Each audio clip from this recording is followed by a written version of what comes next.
What's good, NBA fans? Welcome to NBA Fan Saturdays, and I am your host, Karan Pierre, the Objective Fan. And I'm straight out of Kings County, New York City's finest. Man, y'all know the vibes. Tell a friend that we live, man. Hey, man, welcome to the show, NBA Fan Saturdays. We got some things to talk about. So we're going to get into some of the free agent signings, the most recent ones, including LeBron James. We'll also get to some buyouts, and we'll get to some rumors as well. And of course, we have to discuss the LeBron James saga, everything that took place with him having to go to the Philadelphia 76ers. And our flagship topic is Jalen Brunson said no. And that's why LeBron James is not with the Knicks. We'll get to that. We'll also talk about the Jalen Duran and the Detroit Pistons. We got some insight today as to why no deal was signed. Also, we'll take a look at some of the top free agents that are left. Okay. What else? And then last but not least, my question of the day is, which NBA team has won free agency up to this point? All right. Now, I'm going to get into the show, but before I do, we do have to address the proper formality. You have to smash that like button. So as you enter the show, smash that like button to let the YouTube algorithm know that this is the place to be. And we're still cooking with hot grease. All right. By the way, if you're not subscribed, you should subscribe, because well over half of you guys who watch in the last 28 days, you just not subscribed. So subscribe now and help us close the gap. We're on the road to 10K subscribers. And each time we reach a new milestone, we do have special giveaways. So you have to subscribe, hit that bell icon so you have all the notifications for future shows so you can know when's the next giveaway. And we recently just gave away a rookie Jalen Brunson trading card.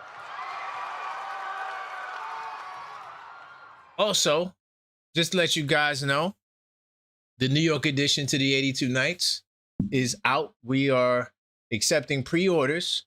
So you can go to the link tree. All you have to do is check out my link tree. I'm going to put the link in there so you can check it out.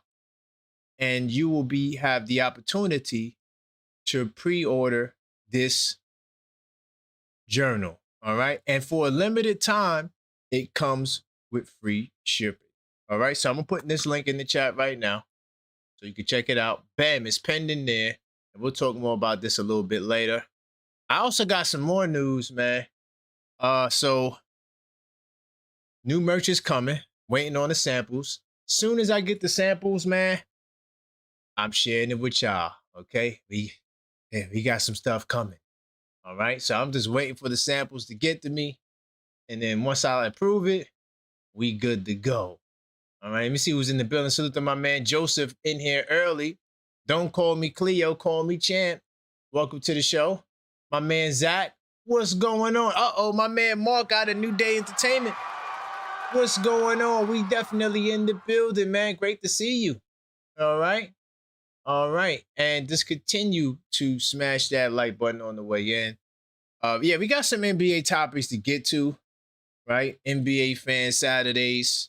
If you're new to this, this is like my only NBA show where I don't have to be super duper nicked out. Of course, we're going to talk about the Knicks. And the flagship topic has to do with the Knicks. But I like to talk NBA sometimes too. You feel me? I'm a fan of the NBA as well. All right. So we got some breaking news that Contavious Caldwell-Pope, literally, right before I started the show, he was bought out. Make sure you guys can see the research mode. I'm going to be flying through a whole lot of topics. All right. Make sure I get this on the screen so y'all can see it. But there was reports the other day that Contavious wanted to be bought out so he can go to the Philadelphia 76ers. Okay. So just then, Pope agreed to a buyout with the Grizzlies and plans to sign a 1-year deal, okay, worth 3.9 million, pretty much the veteran minimum with the Cleveland Cavaliers after he clears waivers. The two-time NBA champion with the Lakers and Nuggets, who was a part of the 2020 title alongside LeBron James, gives the 76ers another shooter and wing. Now, my question is this. What is Philadelphia going to do? Because they're hard capped at that first apron.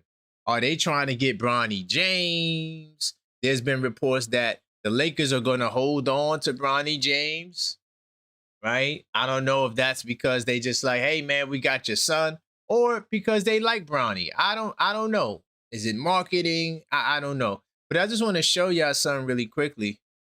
Right now, they are hard capped at the first apron, meaning they cannot cross the first apron threshold. Okay? They are hard capped. So in order to sign LeBron, they're going to have to waive somebody. Right? I don't know who that's going to be. Maybe they already did it. I don't know. But that's one thing they're going to have to do. Two, they're going to have to waive somebody else to make space for Pope. So I don't know what Philly's going to do. They only have 3.4 million, which is less than LeBron James' 3.8 million, because LeBron's cap hit is 3.8 because he signed a 2-year deal. So when you sign a multiple year deal for the minimum, the entire minimum becomes the cap hit. Hopefully that makes sense. Usually when you get a free agent like LeBron to sign for 3.8, the cap hit will be 2.5. But that was nullified because LeBron James signed 2 years. Hopefully that makes sense. But Kentavious Caldwell-Pope, all right, he's going to Philadelphia just like that. Literally yesterday, I saw the first report. Pope wants to be bought out. Here's another interesting scenario. I'm going to fly through these. Like I said, I'm not going to spend much time because we got a lot of topics to talk about today. This is NBA Fan Saturdays. I'm going to do a couple of topics and take some calls as well. So if you do want to call up the show, the number is on the screen, 646-995-8389. If you want to call up and talk, all right? Basketball, you can. And if I miss your call, I will call back. But this is another mystery to me right here. The Oklahoma City Thunder, even though they had to trade off a lot of their assets, 3 key rotational players in Wiggins and Joe and a starter in Lou Dort, they have come to terms to bring Spencer Jones to the Thunder. The only problem is Spencer Jones is a restricted free agent. So will the Oklahoma City Thunder get blocked like the Knicks? Will they get blocked like the Knicks? Y'all remember we tried to get Cisse, who was also a restricted free agent, and they matched. Here is the difference, though. Okay, really quickly, because I love going into the salary cap stuff. When you go to the Denver Nuggets, here's the problem. The Denver Nuggets only has $4 million in apron space and only 11 players. So more than likely, because I don't think that the Nuggets are trying to become a second apron team, they will allow Spencer Jones, whose cap hold is 2.6 million. All right. I don't think that they're going to bring Spencer Jones back. So more than likely, Spencer Jones will go to the Thunder. This is a huge pickup. Spencer Jones is a solid player. His numbers won't scream at you, right? But he shoots 39% from 3. Okay. He has good size. Let me pull up his height. All right, pull up his height. So the Thunder might just have stolen a prospect that could play away from the Nuggets because the Nuggets don't have the money to bring him back. All right. Let's pull him up. 6'8", 200 pounds. Yo, he is nice. I just couldn't remember his exact height, but this kid could play, bro. No, wait, hold on. Wrong person. Hold on, I'm sorry. I meant to go Spencer Jones. Oh, my bad. That was a huge flop right there. But no, I like Peyton Watson. That's a whole nother topic right there. I just want to stick right here. Spencer Jones, all right? This was his numbers last year. 6'7". That's his size. Okay, cool. 6'7", 225. Good size. You know, the Thunder are trying to get bigger because they also have that Nick problem too. They got a whole bunch of guards that's 6'4". So now they get a 6'7" guy who can shoot threes. Interesting move by the Oklahoma City Thunder. I'm going to keep it pushing. I'm just going through all of these little quick subtle moves. Then we have this right here. Draymond Green, who waived a player option because LeBron James allegedly, supposedly, was supposed to go to the Warriors. Of course, it didn't happen. All right. And now Green is expected to sign for $28 million.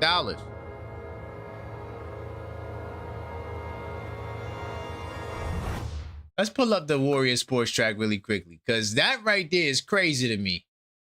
You going to give him the money? Hey, listen, if the Warriors give him $28 million, though, they might be one of the most honorable organizations I ever seen in my life. Because right now, they're on the verge of being a first apron team. If they sign him back, they automatically become a first apron team. And then now from there, they got to try to navigate. Let me look at some of these cap holds. They already signed back Melton, right? $5 million. Peyton is a free agent. So Melton is on the books. So you give Draymond 28 plus the Melton 5, because this 5 ain't accounted for. They're pushing that second apron, dog. They getting mighty close to the second apron. So there's a lot of reports of moves they want to make, but this is a team, man, this is one sorry ass team, dog. Like,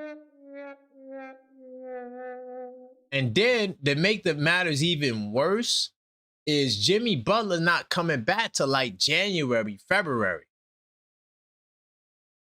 Man, the Warriors are stuck. But if they give this, I didn't mean to come out of research mode. But if they give this brother Draymond $28 million, that's highly dumb. You should at least try to negotiate. Hey, instead of the 28, could we give you 22? So that way we can stay under the second apron and get another good player. I'm just saying, I don't see, that's great. When I saw that, that really caught my eye. All right. As you end the show, smash that like button. All right. We're talking about a bevy of topics. I'm trying to give you all the free agent signings and the buyouts and all of that stuff. All right. Man, I see y'all talking about LeBron James. We're going to get to that. The flagship topic is Jalen Brunson. Was like, no, Mr. James. No, Mr. James. Big time salute to my man, New Day Entertainment in the chat. He said the 82 Nights is a great buy. Thank you, New Day. I appreciate you, man. Big time salute to you, New Day. It's my man, Mark. Salute to Keep Dreaming. AP, what's good? Salute to the chat. And subscribe if you're not subscribed. Jalen Brunson said, no, LeBron. Get the hell out of here. Oh, okay. I got more stuff to talk about too. I got this right here. So, salute to the OKF doctor. He brought this guy up. This guy, he actually played with the Knicks. Mario Hezonja. All right, he played with Real Madrid. He's looking to come back to the NBA. However, the Warriors and the Cavs are showing interest in Mario. Okay?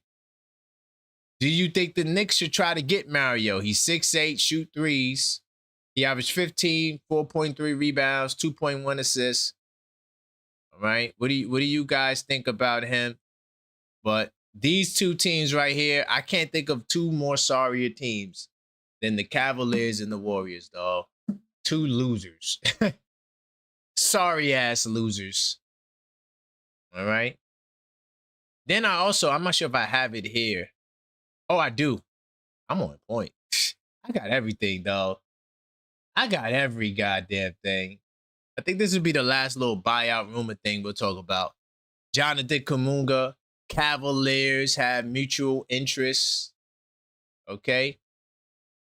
Now, because they lost out on LeBron James, they're in the business of trying to get other pieces available. And I'm going to get to the available free agents a little bit later into the show. But I just wanted to give you guys a rundown of what's taking place in free agency at the moment. All right. Now, what I last remember from the Lakers and the Hawks sign and trade that kind of fell through, there was a discrepancy on the bag.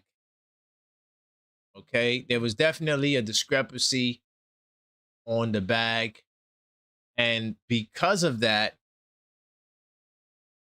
the trade was halted. But the Lakers are still interested in trading for Kuminga. But now other teams, because they're shifting gears, some of these other free agents will become hot commodities because LeBron is gone. Kuminga, who's only 23 years old. That's crazy, man. I feel like he's been in the league for 18 years. He averaged 12.2 points, 5.6 rebounds on 33% shooting from three. Yeah, not happening. Another key thing, too, that I knew the Lakers were going to have trouble with was he declined the $24 million option on his contract. That means he's trying to get a bag, though. He's only 23 years old. And remember, he had the discrepancy with the Warriors over money as well. He was trying to get a bag, and the Warriors is like, hell no. So that's the deal there with him. Now, Kuminga's agent is Aaron Turner, and he says Jonathan likes the Cavs. Coach Kenny Atkinson, star Donovan Mitchell likes him, and Turner noting that Kuminga traded in Cleveland for 2 months last summer. Why would the hell would he train in Cleveland? Who the hell goes to Cleveland unless they got work or they from there? I don't know. Anyway. And he has a prior relationship with Atkins from the coach's time at Golden State. All right. But here's the problem. I just want to put a monkey wrench in all this Cleveland talk. You feel what I'm saying? Because right now, at the moment, because James Harden didn't sign his contract, but they got James Harden issues right now. All right. Where's he at? Where's my man Harden at? All right. Now, he opted out of a $42 million deal, player option. All right. Which put him like maybe 26% of the cap, 27%. I don't remember. Nonetheless, I'm curious to see what type of deal there will work out, because James Harden has to get paid. So if Kuminga wants to get paid, right? Right, this is my question. How in the hell are they going to be able to sign James Harden and Kuminga? That's the mystery to me. Hold on, I lost my soundboard. How you going to do that?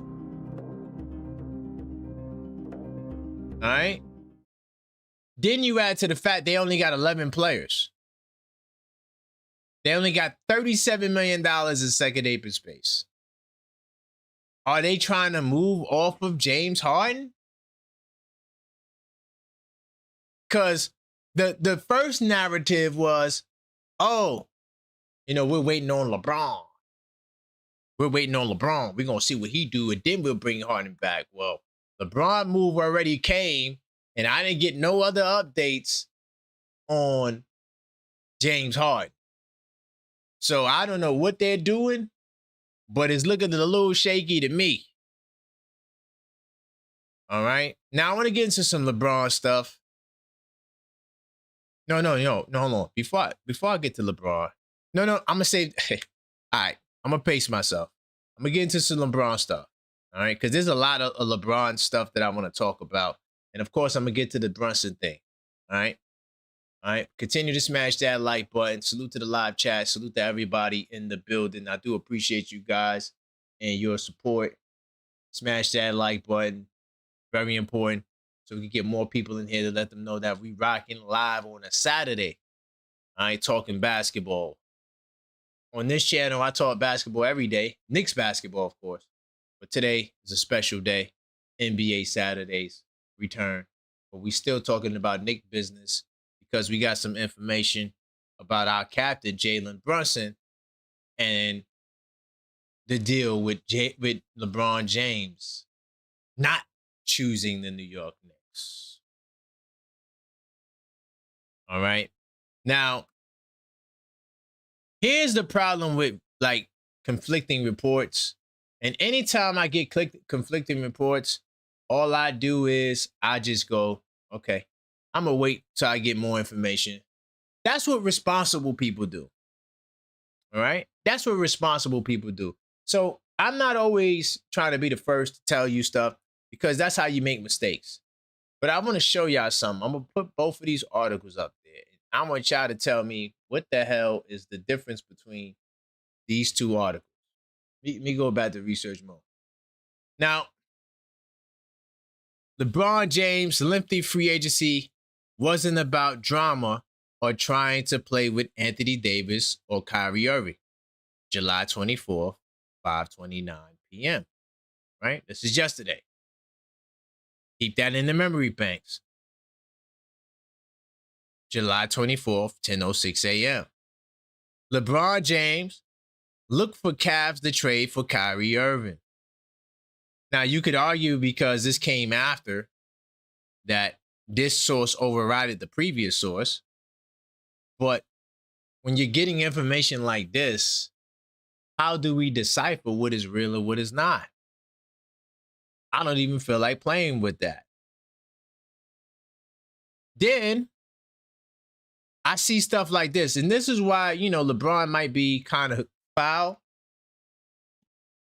if those other teams thought that he was going there. Because Rich Paul had this to say. Rich Paul says LeBron's decision came between the Warriors and 76ers. This is why I said all the stuff is false, all the speculation. I don't remember Rich Paul saying that. Did he say that, y'all? I don't remember him saying that all the speculation was false. I don't remember that. He might have said that because he does have his own podcast, and I'm for damn sure and not listening to his podcast every day. Sorry, I'm not doing that. And at the end of the day, these guys are just doing their job. It was layered. It was a layered decision across the board between Philly and Golden State. And he just really decided on Philly. Adding LeBron with his experience, Nick Nurse has the guy that he can let police the team so the guys don't turn on Nick. What happened to Miami? What happened to Cleveland? Were those teams informed that you're not in the runnings for LeBron James? Because I also had another report. Let me see if I got it on this list here, because it was just so much LeBron news that said that LeBron made the decision Thursday. Bro, this is a real LeBron James saga. And Jalen Brunson, salute to our captain for holding it down. Could you imagine if we were waiting for LeBron and we didn't sign none of our free agents? Shamet, Jose, Mo Diawara, because we were waiting for LeBron to make a decision? I could have sworn after the Heat traded for Giannis, they didn't really sign no other free. I think they did get Tim Hardaway or something like that. That was it. They lost Norm Powell. right? Cleveland didn't do nothing at all. Did LeBron grease them? Had them feeling like they were in the race, but now, oh, it was only 2 teams. What are we talking about? So if y'all want to make sense of this, y'all can. Call up though, 646-995-8389 if you want to talk basketball. This is NBA Fan Saturdays. Got a whole lot to talk about. All right. If you want to call up, 646-995-8389. All right. Salute the Reborn in Christ, OKF Nation. By the way, tomorrow, channel members, we will be doing the members only panel. We got a nice conversation tomorrow to all the channel members. Make sure you guys are there in the afternoon, probably around 2, 3 o'clock. But channel members, make sure y'all in the building. Salute to Angie. I see you just came into the chat. All right. Salute to everybody in the building. Haha. Salute to Zach. Definitely can't wait to October for sure. I'm man, if y'all only knew how much I'm looking past this season. I mean, this summer. For the first time in my life, I'm looking forward to bypass the summer. I've never done that before. Ever. It's crazy to me. By the way, sorry, excuse me for like kind of like multitasking. I do have the fight on. Anthony Joshua was fighting Pringle. I completely forgot that there was a fight early today. I know Errol Spence fights later, so I will be watching that fight. To all the people who care about boxing. No, this is a basketball show. I was just checking something. Anyway, but yeah, if you want to call up 646-995-8389, call up. We talking NBA topics. My last little LeBron saga before I get into the Brunson stuff was this part right here. And this is I don't know. It's just LeBron comes with so much, bro. It's just, as Knicks, as the champions, I don't see why we had to, deal with this antics. And I just want to know, did those teams know that they weren't in the ratings? Because some of those teams didn't make moves. And that could be to the detriment of them. But nonetheless, this is my last LeBron saga piece. There's a lot more, but these are the ones that stood out to me. LeBron James could play at least 2 more seasons after nearly retiring this offseason. All right, so now there was another article that talked about how if LeBron would have lost to the Rockets, he would have retired.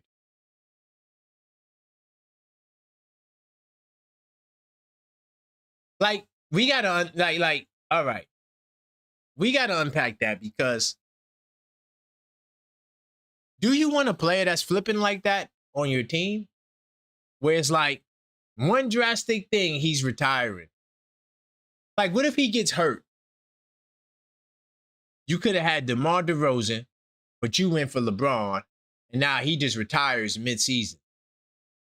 It's just too much like pomp and circumstance that has to go LeBron's way. It's like LeBron's way or the highway. And at this point, he's not MVP level LeBron. Is it worth it? Like, this is crazy, man. But here's the wild card. LeBron could play for at least 2 more seasons, right? But will he be there? And not to mention, he does have an option, so he can opt out. let's say the Sixers are trash, LeBron could dip and do whatever the hell he wants. All right. Shams thinks that he's going to play both years. All right. I thought I was done when the season ended. This is what he wrote. I mean, this guy's borderline in retirement, bro. I wasn't ready to announce it. I knew I needed some time to decide. And this is the player that you want to come battle the Knicks with. And then when I saw somebody reported that he's going to live in New York and fly to Philly. Oh, man. It's almost like Ether. When Nas says, got something across the belly, I prove you lost already. Dude, you live in New York, dog. You live in New York. But the truth is, we didn't want you. So you had to go to little bro. You had to be in the Philadelphia 76ers. We get to LeBron in a second. I'm going to get some calls in here. 646-995-8389. Call up. Voice your opinion. All right. And I do got a couple of callers. Let me get to the lines. Make sure I'm good on the back end. Once again, 646-995-8389. You want to talk basketball? I'm here every single day to talk basketball. I'm a basketball junkie. Okay. Hey, what's good, Rock? What up, K? Chilling, man. Oh, man, we in the building, man. Oh, man, LeBron. This LeBron saga. The details that are coming out. Nasty work. Yo, me and the cats that tell you about LeBron, we shining our power rings right now, man. It's glowing green. Is what we be telling you, man. This dude's too much, man. This dude is too much. But I think, I'm KCP. I don't know what to say. My thing is, you as a grown man, you should not have to follow another man. You ever been in high school and you see a dude, he corny, but he got a group of dudes fool thinking he the man, and he's not really the man. You can see right through it. He make out a chick or two fool, and it's not gonna work out for them in the end. But right now they gas and they don't know no better. All you do is shake your head and walk down the hall. You've been there, right? Mm-hmm. Yep. Yeah, that's pretty much this situation. Like you said, man, this dude's damn near retired, 1 foot out the door. And I tend to believe, I meant to bring this up before. Word around the water cooler is only team that really wanted him was Philly, and probably I can't remember the other team. I'm trying to remember the other team. But in any case, yeah. And Bob Myers, I think they set that up for him to come and pledge his allegiance to him and all that, just to save face, man. They got a lot of smoke and mirrors going on when it comes to clutch sports, man. A lot of people don't want to be involved with this cat, man. And I'm surprised when you said he's gonna be living in New York and flying to Philly. That was a report. They were saying that he's gonna be flying to Philly, bro. That's crazy. So I want to play for y'all, but y'all ain't worth me living there. It's crazy. It's like when New York fans go to all these arenas, to these flyover states. Those are the ones that's waiting for LeBron. They're waiting for him to throw pedals at his feet and walk into the arena. But we as New Yorkers, we don't care. We ain't jacking none of that feminine energy. We don't care, man. We keeping it real, all the way down to our teammates, man. Our team don't care for them. You know it's gonna be a disruption. It's gonna be mad drama. Nobody want to deal with that. Not in New York City, but these other little states, man, they'll take that, man, because they ain't got too much going for them, man. Personally, I think the. So, I'm just saying, I think basketball wise, two things. The perfect fit for him would have been Indiana, I believe. Oh man, that's what I think. But who want to be in Indiana? The people that would have been fire, right? Mm-hmm. But the people living in Indiana don't want to be in Indiana, so definitely LeBron don't want to be there. And the thing is, he gotta import players that he played with before, so in case the dudes that's there is not working out, he can be whispering in the ear of the coach, yo, bench this dude I put KCP in the starting lineup, man. This is how we're gonna run this. And if they don't go nowhere, I guarantee you somebody's taking the fall It's gonna be Nick Nurse or either JB. They're gonna pack JB up and put him in the send him somewhere, bro. Somebody gotta take the ball. It's Wow. not gonna be Braun. It's not gonna be Braun. So I need you to keep it real right now. Which NBA team won NBA free agency? Gotta keep it real. Right now, of course, it ain't over. I'm gonna say the right Lakers. I'm gonna say the Lakers because they got rid of Braun. Ooh. And they got a center. Yo, K, they got a real center now, okay? They do got a real center. Pick and roll, defense, all of that. Double doubles, all of that. He does all of that. Well, mark my words. Ant-Man's gonna take that team out in the playoffs. Mark that words. Chat, y'all hear this? You heard it here first. Ant-Man's gonna take that team out. But in any case, yo, whoever gets rid of Braun, yo, it's just that people don't let his dirt out because you still have to deal with Clutch Sports and they got a lot of power in the league, and you don't want to anger them because they'll try to make you regret it later on, as far as the negotiations concerned and wanting this player and that player because they have a lot of influence. So you got to walk on eggshells with them, and you know you got to let them paint the narrative. That's what it is, bro. But you better believe, well, it's not the case because they got double vanities inside a mansion, that LeBron takes more time in the mirror than Savannah do. Wow. Well, just in case if Clutch is listening, I got to put the disclaimer. I appreciate you, Rock. Okay, it's a joke, man. You need to start making those disclaimer shirts, man. You got to keep throwing them up all the time. Hey, just in case those guys are listening. I'm joking, man. I'm joking. Put objective at the bottom. Put objective at the bottom, so you know we know where it came from. No doubt. I appreciate that, man. All right, bro. All right. Yeah, man. Ooh, yo, I was in the lab. I probably got like 4 hours of sleep. So much stuff coming, y'all. Like, this is, man, it's gonna be some changes. But man, this season too, it's just like I just can't wait for the season, bro. Like I every day I'm just counting down the days. I'm like, okay, cool.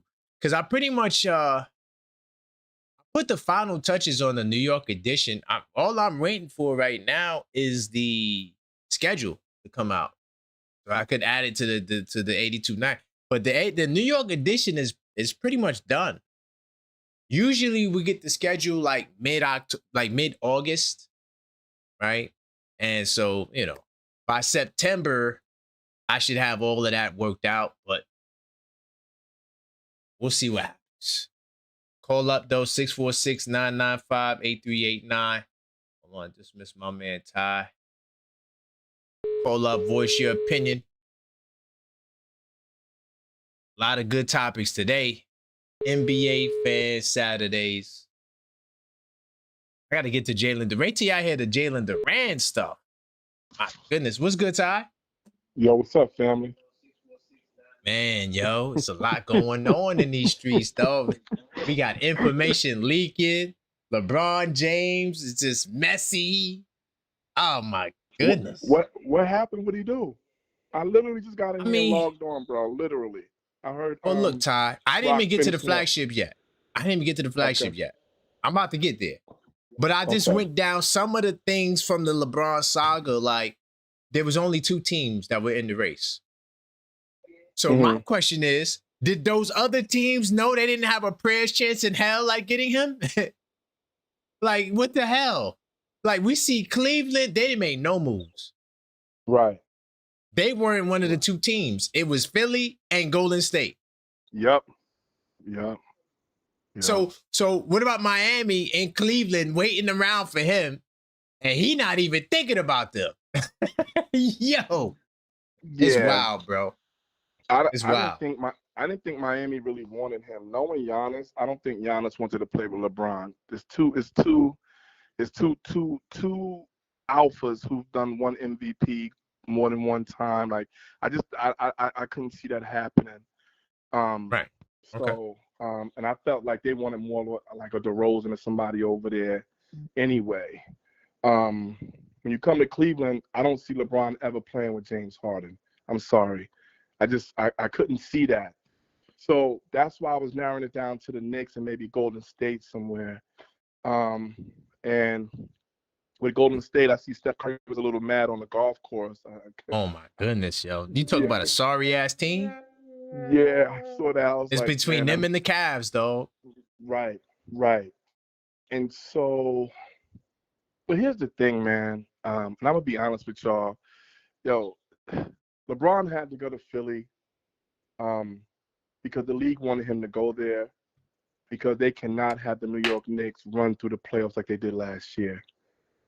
The Knicks have to go into the Eastern Conference Finals to play against a team that is a super team. It's not going to be the Indiana Pacers, the Boston Celtics, Cleveland Cavaliers, Toronto. It's not going to be. They had to put a team together. This is why Boston made the dumbest trade in history by sending Jaylen Brown to Philly with Edgecombe and an all-star point guard in Tyrese Maxey. Embiid is not going anywhere. And this is why they had to send LeBron over there, because they said if the Knicks, this time, the Knicks exactly know how to win, opposed to last year when it was just unprecedented. So we got to put somebody in their way to slow them down.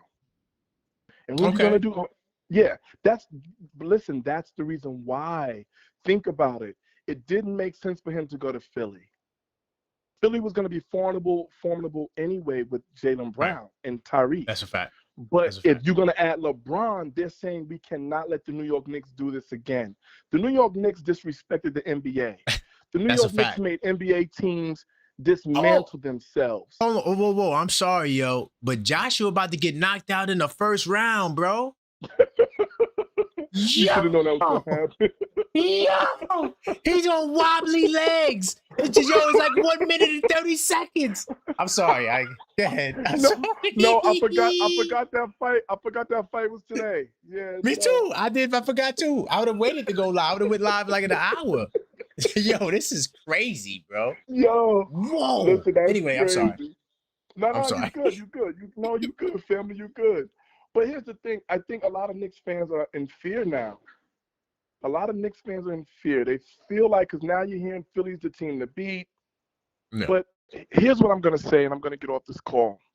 Okay. And I'm going to call back, because I know you're going to trigger me if you have another show or whatever the case may be. But here's the thing. Now, Tyrese Maxey, so the point guards, Jalen Brunson, Tyrese, I'm giving it to Jalen Brunson. He proved what he can do to Tyrese, and Tyrese couldn't do nothing with him. 2, Edgecombe and Mikal Bridges. I'm giving that to Mikal Bridges, because Mikal Bridges locked down much more formidable players than Edgecombe. Right. Okay. And then you go with Jaylen Brown. I'm giving that to OG, because OG is familiar with Jaylen Brown, and we see what he did to him, us versus the Celtics. Now, the 4th spot, LeBron and Josh Hart, I gotta go with LB. LeBron's gonna give Josh Hart problems. But then I'm gonna go with Big Cat over Embiid. Of course. So it doesn't matter. When you look at the matchups, we still dominate the matchups 4-1. Yeah. As far as the starting 5 is constructed. Now, we can go ahead and get our bench together like we want, then that's fine. Like we should, that's fine. But I truly believe Philly is just there to make it competitive in the Eastern Conference Finals against the Knicks. I just think that's what it is. I don't think they're not there. I'm sorry, go ahead. The only pushback I got for you, they're not a super team. Not a super. Like a super team, you got to have 3 super maxes. Right, but you know why I'm saying it's a super team? Because on paper, they're the highest averaging starting 5 they said in NBA history. Oh, okay. All right, yeah. If you want to base it on that. Yeah, that's what I'm talking about. We know Edgecombe is not that. We know Maxey isn't that. But I'm talking LeBron about is old. Right. Yeah. But as far as the point production, they're saying if those players go into this season averaging what they've been averaging, Philly's going to average 130 points a game. See? But no, they definitely sacrificing. It ain't going to be like that. There you go. Because look, it's a team, Ty. Like, that's why the Knicks is the most dangerous. Thank you. Because we don't got no egos. Thank you, family. And this is why. And so when you got Jaylen Brown and LeBron James beefing because of what he said about Bronny, it's still a little hiccup there as well. So, they got some stuff over there that they got to iron out before that. And although they look good on paper, we all know it can look good on paper doesn't mean it translate over to the actual playing on the court, man. So, Right, exactly. We got to see how it looks. You got to see how they put it together. Absolutely, absolutely. So at the end of the day, man, it's the Knicks, man. This is what we're doing. This is what we're forcing teams to do. We're forcing teams to put anybody together. They're basically trying to build a Voltron, all right, to go ahead and defeat the Knicks because the Knicks are really the most complete team in New York Knicks history and even in the NBA history. 100%. We cover every order. So it's all good. I'm not panicking. Hell. I'm letting y'all know. If I see any spooky in the woods, y'all gonna have to get Quran on me again, and I don't know if I'm gonna slow down this time. I'm telling y'all that right now.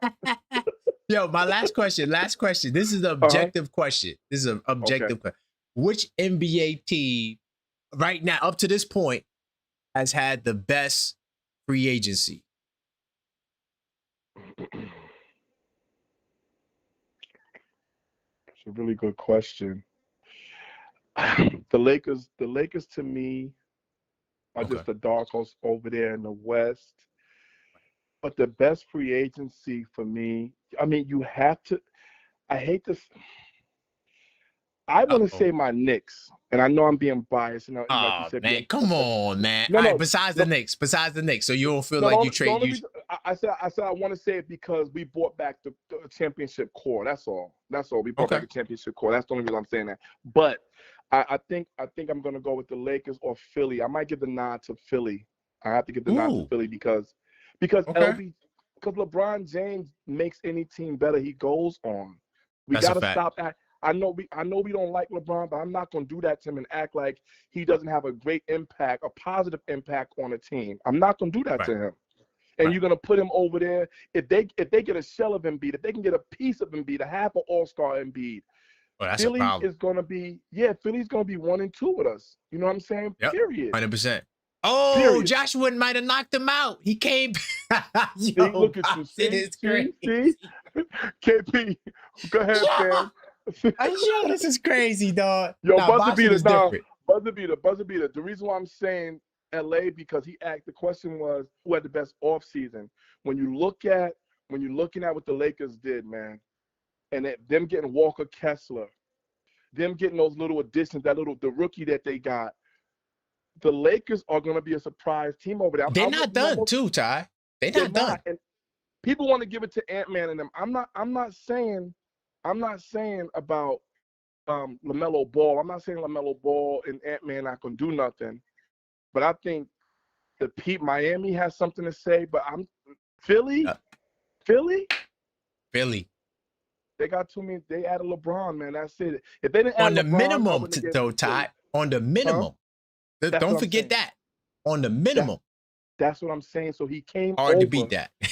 He came over to defeat the Knicks. That's what he did. He came over to defeat the Knicks, man. Yeah. Period. Yeah. Value-wise, that's great.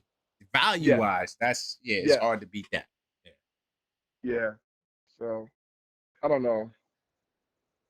100%. I don't know, man. But thank you, Ty. I just want you to answer that objectively. I'm trying to get Knicks fans to be the objective fan today. No, because and you're right, but we got to be honest with ourselves. You got LeBron, Embiid, you got Tyrese Maxey, and you got Jaylen Brown. We don't even got to throw Edgecombe in there. Them four alone, we can't act like they're not going to allow us to do a cakewalk like we did last year. They're not going to do that. So they want us to go 5 and 6 with a team. Right, exactly. We're going to still. We might not sweep them. We might go 5-6. That's a fact. Simple. That's a fact.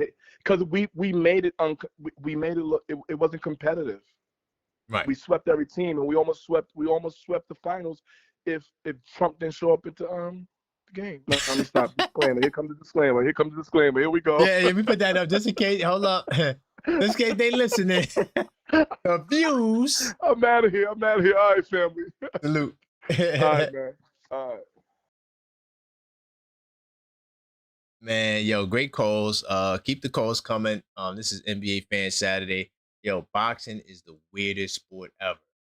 Joshua got knocked down and was on wobbly legs in the first round. He comes back in the second round and clearly knocks this dude out. He knocked the dude out so bad, he couldn't even get up, dog. He couldn't even get up. Anyway, I'm sorry. Boxing is over. Let me just shut this off. Anyway, if you wanna talk, call up 646-995-8389. I'm gonna get into some. Brunson. Ah, man, that's a heavy topic. All right, look, this is what I'm gonna do. I'm gonna get into the Durant stuff because this is just as interesting. So y'all gotta give me my credit, man. Y'all normally do, but salute to the Objective Knicks fan channel. Gotta salute to the channel. Look, I told y'all as soon as Durant won All NBA 13, I said, "Oh, y'all gonna have to pay him." So the Pistons playoffs offseason was the most wacky experience I ever seen. First off, Bickerstaff was in the fight for his life. Are you hearing me? Bickerstaff was in the fight for his life against the Magic in the first round, right? I truly believe in my heart, mind, body, and soul that Bickerstaff would have got fired had they lost to the Magic. I truly believe it. It could be untrue. It's just my belief. However, they get to the second round, they win, and they sign him to an extension. Real wacky. You rarely see extensions signed during the playoffs. That's a rarity. That's not normal business practice, right? So then the offseason comes. Maybe like July 2nd. I wish I would have kept the article. Detroit Pistons and Durant are having issues with the contract. The next report I remember seeing is they told Durant to go get another team. I was like, they said, Durant, we gonna give you a job to go find a team to sign and trade for you, because the lesson that they would, all right. The second apron really hurt players like Durant. Anybody who's not a superstar, you may have to sacrifice money because the second apron, right?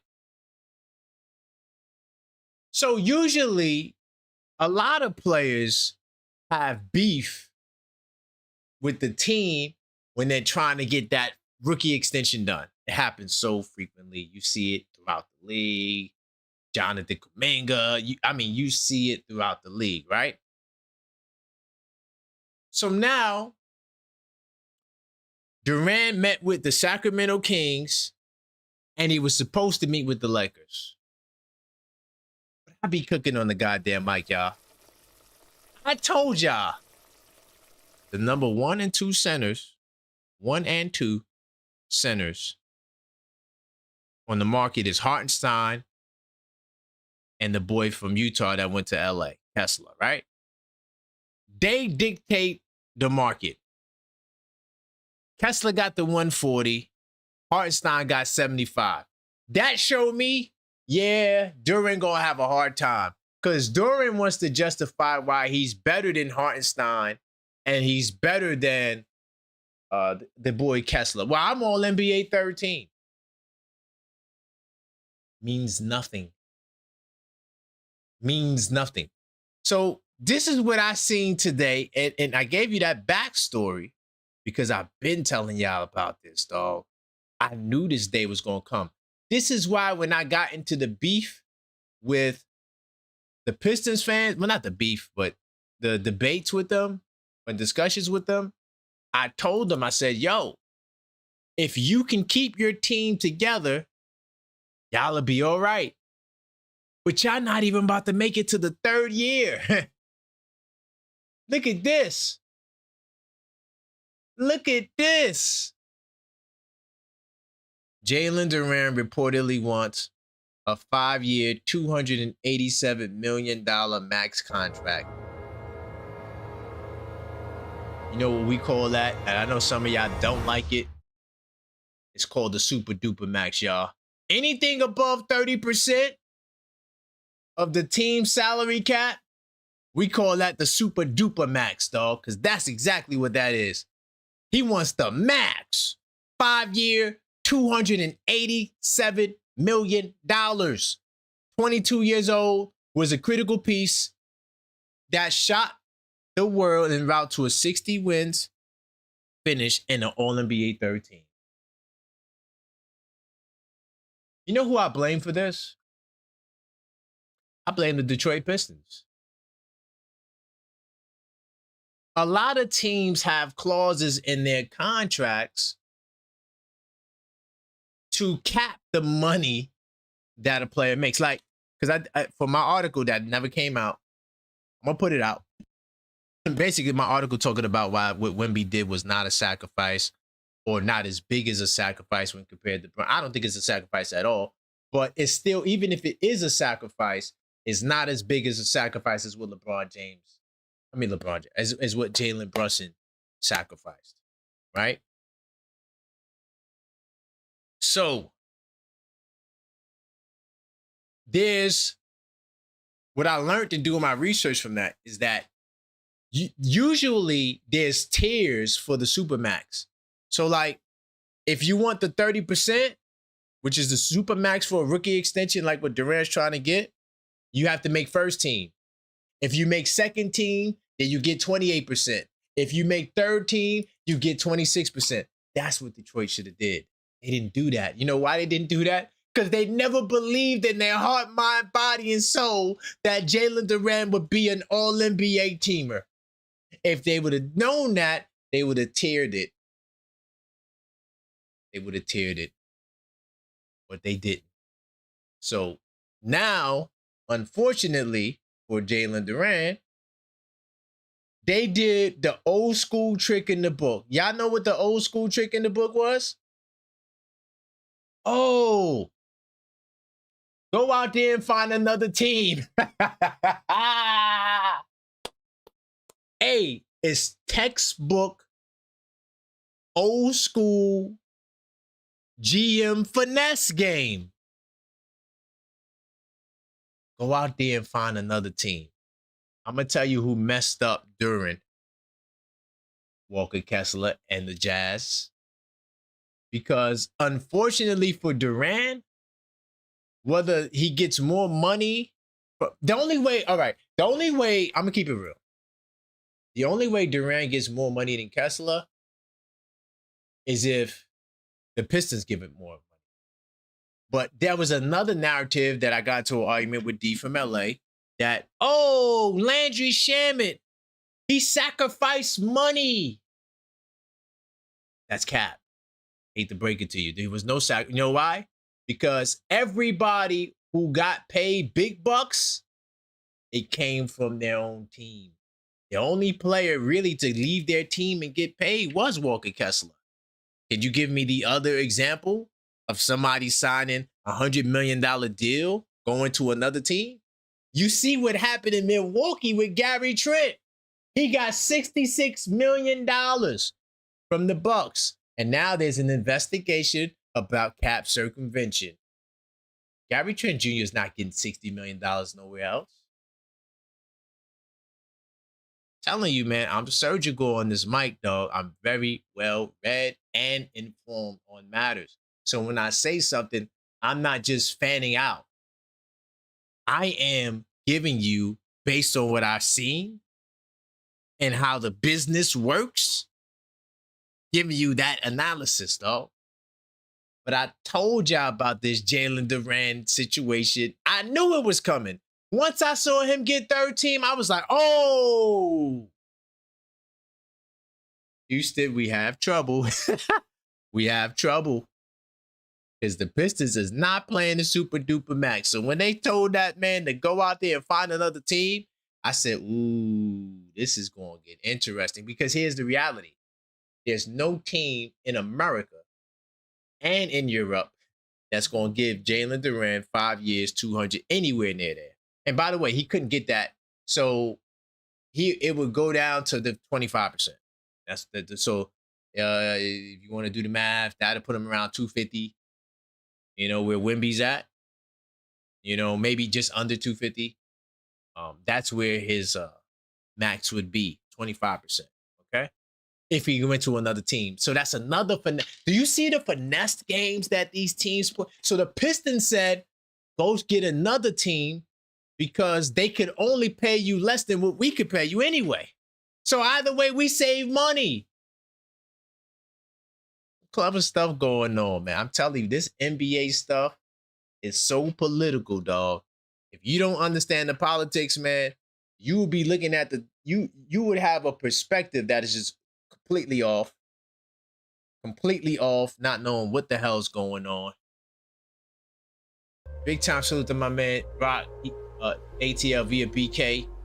He says Knicks blowing out the Pistons in 4 would have gotten Bickerstaff fired after he guaranteed vengeance. Could you imagine that? Could you imagine if the Pistons would have went to the Eastern Conference Finals and got swept and then Bickerstaff gets fired? That would have been nasty work. But honestly, I wouldn't have been surprised that happened. I would not have been surprised that happened because him getting the extension was so funny to me. Like, literally, the next day, Bickerstaff is extended. Like, what type of business is that? That was a hard demand from the front office. Like, yo, you want to get this extension? You better get to that second round. Because if you don't, you get us embarrassed again as a first seed, you out of here. And yo, you know something funny too about that whole series? Because Mosley was already fired before the playoffs started. And he coached his ass, well, as best as he could. He didn't have Franz Wagner to try to get the win, but he was fired regardless.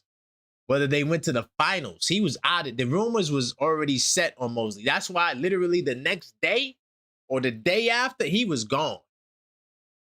Magic were done with him. I'm not sure if it was the player beef. I don't remember what was in the report. I just know that they was like, yeah, Mosley, you're done at the end of this season.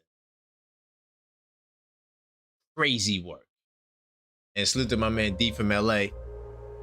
He says, hey, yo, Durant eligibility ain't actual market value. Yo, D from LA.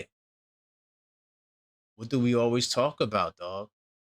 The reason why everybody talking about Jaylen Brown got traded because the Celtics didn't like his personality and he podcast. No, it had nothing to do with that. The reason why the Celtics traded Jaylen Brown is because they did not want to pay him 35% of the cap.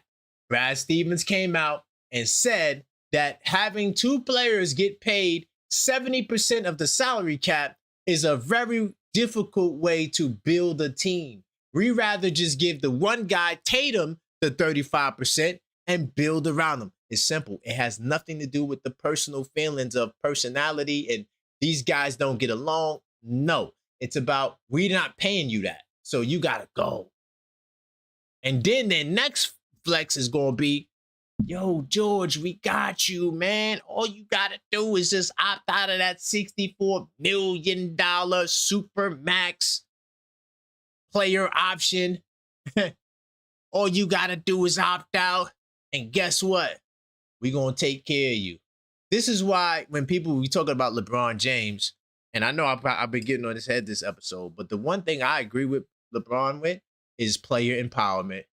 These franchises will get rid of you like that. So I am not going to sit here and be mad at a player for conspiring with his homeboy to build a super team when we already seen the flex and the Kevin McHale and Danny Ainge former teammates. All right, man, I'm going to give you Kevin Garnett.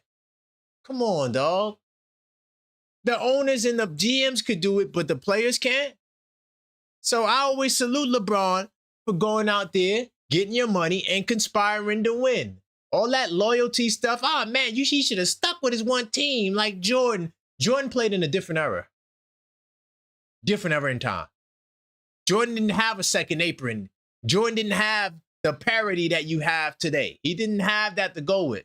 Less teams, more talent on teams. I'm talking about like you could literally get a Chicago Bulls team. Do you know how good the Chicago Bulls team was?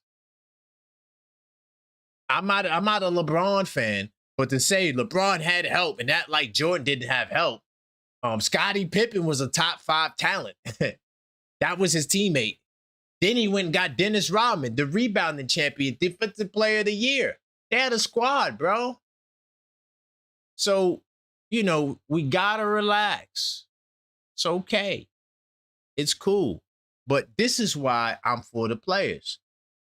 Go get your bag. But this is the nasty work game that franchises play with their players, dog. And I see it coming a mile away. Why do you think certain players play and then others don't? You think it's because this player's not that good? That's what you think? You think Jonathan Kuminga wasn't that good? That's why he didn't play in Golden State? You really believe that? If you believe that, I got a bridge I could sell you. Maybe you'll believe that too. I'm going to get to this Brunson. I'm going to get right back to the phone line. So if you call up 646-995-8389, I'm going to get to your calls. All right. Damn, I got so much good topics, man. I love NBA Saturdays, man, because I can't talk about this stuff every day because, you know, this is a Knicks channel. But I see so much in the league that I'm just like, oh, my God. This is nasty work. Hey, this would be a good conversation to have with NBA fans, man. But I want to talk about this article I stumbled on today. And it made me think about the nasty work with LeBron James. I don't like, this may not have been as bad as the decision was, the first decision, but I think that this decision was nasty, yo, because I need to see the report that said that Cleveland knew they wasn't going to get him. I need to see that report. Miami said, nah, we good. I need to see that report. Because every report we read right up until the day the decision was made was that these teams had a shot. Miami Heat, you can't vote. Well, first off, where my man J-Tap at? J-Tap, didn't the Miami Heat put out a fake press conference thinking that they had LeBron? So you can't tell me that Cleveland and Miami did not think that they were going to get LeBron James. You can't tell me that. You can't tell me that. They had the video made just in case. That's a confident team. Anyway, LeBron James and the blessing. And you know what? That whole blessing with Brunson had to reach out to LeBron, I always looked at that like that was weird. Because teams who are the champions don't have to recruit anybody. I know the Sixers are not champions, but this example is similar to what usually happens with champions. Contavious Caldwell-Pope saw LeBron go to Philly and then immediately they put the report out that he was working on a buyout. He wants to be bought out because he wants to go join LeBron in Philadelphia. Did LeBron have to call up Pope like, yo, Pope, I'm in Philadelphia, B. I need you to opt out, get bought out, and come? Or did he just do it on his own? That's usually what happens with champions. Yo, man. Y'all getting rings over there, man. I want to be a part of this. Could I come join? It's not for Brunson to reach out to LeBron like we not the damn champions. We the champions. Now, if we wasn't the champions, okay. all right, maybe you should make that call, because usually, too, players do recruit. They call their homies up, come through. LeBron started that. LeBron is the pioneer of call up a homie and see if we could team up. That's why Kawhi did it. Just look at the moves. Kevin Durant did it. They all following LeBron. Call up a homeboy, pick a destination. We're going to meet up there. All right? So LeBron didn't get Jalen Brunson's blessings to join the Knicks. Based on the saga of events that I shared early in the show, I see why Brunson ain't reach out to him. We got to wait for him to not retire. He might make him a decision. Then he doesn't know. Last minute, it's only 2 teams. It's too much uncertainty. Why would I waste my energy reaching out to a dude that ain't even committed to me? Then his agent got a podcast where he up there talking and spilling tea. Did they not do the episode with Bob Myers? And what Philadelphia would be like? Huh? Hey, salute to the Knicks Tape Madness Discord server, man. If you a channel member, you got to get inside the Discord server. It is lit. Did we not talk about the podcast in the Discord server? And we said, wait a minute, they got Bob Myers on the podcast pitching LeBron to come to Philadelphia?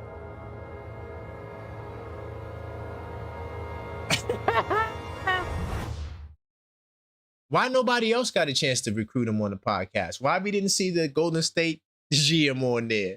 Why we didn't see Pat Riley on the goddamn podcast? Why we didn't see the kid from Cleveland? I don't even know who the hell that is. Nobody knows who works in Cleveland. Does anybody have any idea, besides the players and the coaches, of who works for the Cleveland Cavaliers?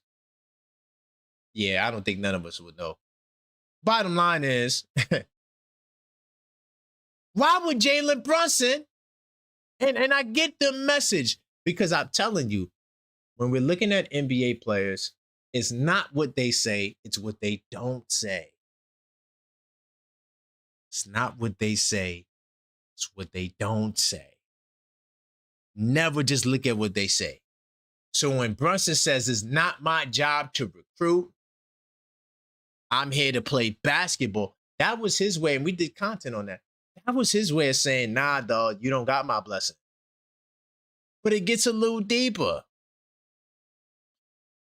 Rich Paul, once again, on his podcast, remember when he said this? He told Max Kellerman the Knicks championship was the only thing that stopped LeBron from signing there this season. Hey, I can't rely on a guy like this, dog. So we got to be losers for you to want to join us. So if I'm Jalen Brunson and I know this, why in the hell am I going to call him to say, yo, man, I know we won the championship, but, we would like for you to come to New York if you really want to finish your career here. No, we're not doing that. We the chance, goddammit. Big time salute to the team of Destiny 2026. Man. But, yo, like when I'm going through the site, see, I'm a reader. I like to read stuff. And usually you get the most information in the aftermath. That's when all this crap is coming out. Did he want Kyrie and AD and he wasn't waiting, but then he was waiting, and then this, and then it was never really those other teams. It really just was these two teams. A bunch of cap. I don't want to be a part of the LeBron James business, dog. It's nasty work. Like, what are we talking? We had people putting out press conferences that didn't exist, thinking they had a shot at him. Anyway, Fanatics Fest Brunson, teammate of Josh Hart, Mikal Bridges, told the Nightcap Show. Remember, he said, this is what Brunson said. It's not his job to decide who's on the team, who's not. All right? especially after James' representation made it clear, because Brunson knew that too. That's right. When Rich Paul said it was clear that he wasn't going to go over there. All right. Oh, no, I'm sorry. He also said so much. He also said that negotiation will require for Brunson to extend the olive branch. All right. That's another detail. So Rich Paul did say that. So much details with this. You could literally write a movie on all the information that's coming out on LeBron. Just imagine when the season starts. We didn't even get to the damn season yet. And there's all of these quotes, interviews, talks. Anyway, so Brunson was like, I'm not reaching, that's why Brunson said what he said. Rich Paul said he needed to send the olive branch. Anyway, on Friday, James chose the Philadelphia 76ers. The crazy part about that is he made the decision on Thursday, according to reports. This thing just gets wackier and wackier and wackier. It's just wacky. Anyway, so he wants to help end their 43-year-old talent. And so now he goes from one title drought to the next because he couldn't be a part of the Knicks ending their title drought.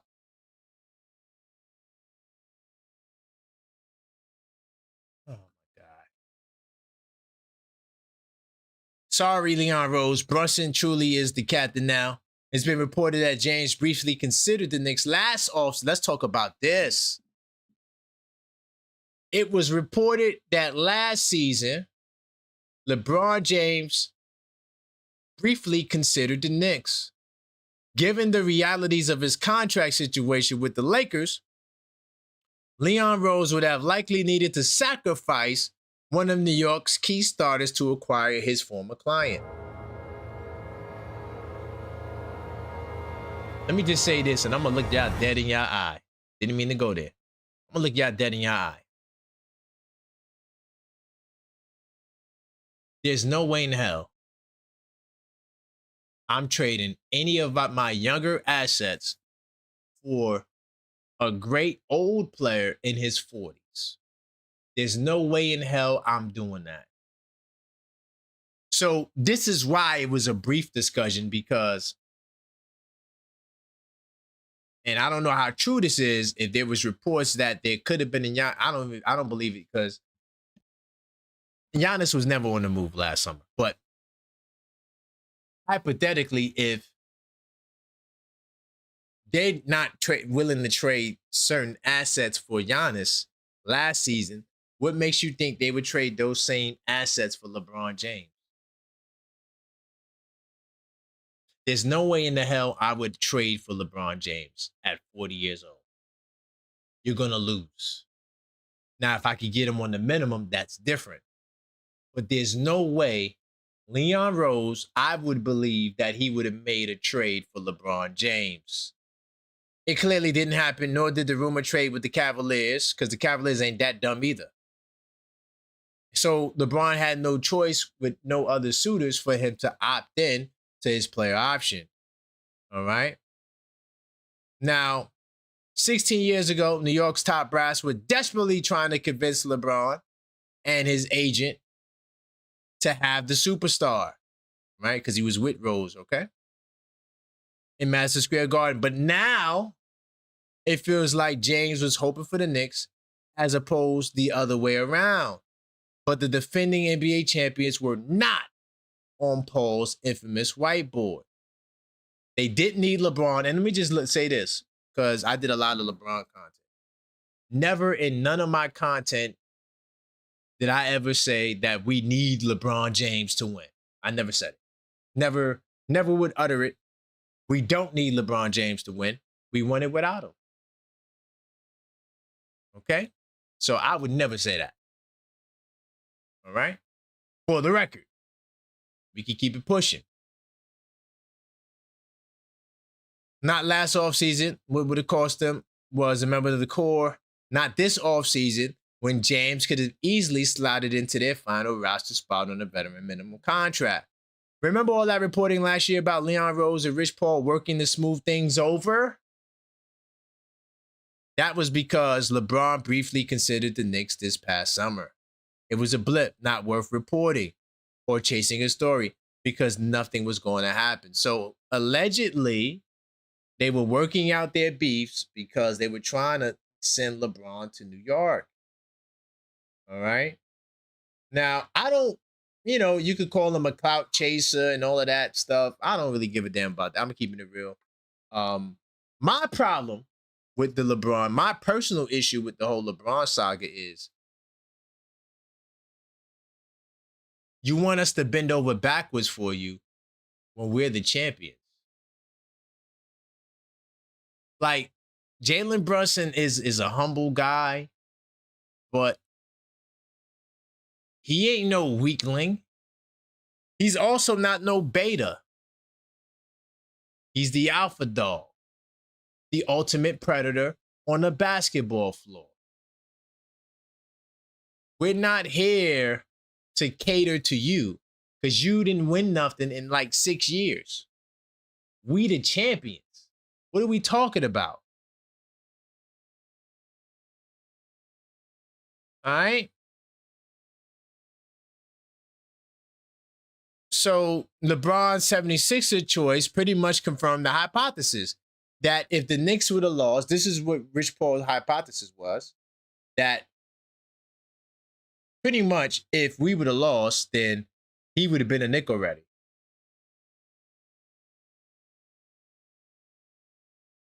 What do you have to prove at this point in your career, LeBron? You're 43 years old, bro. You're not 33 years old. You're not helping Philadelphia win a championship. And Jalen Brunson pretty much shut you down because he's like, I know what Rich Paul said. I'm not extending no olive branch for nothing. We're good over here. We don't need you. Anyway, I'm going to get back to the phone line. 646-995-8389. Call up. Smash that like button. All right. It's getting deep today.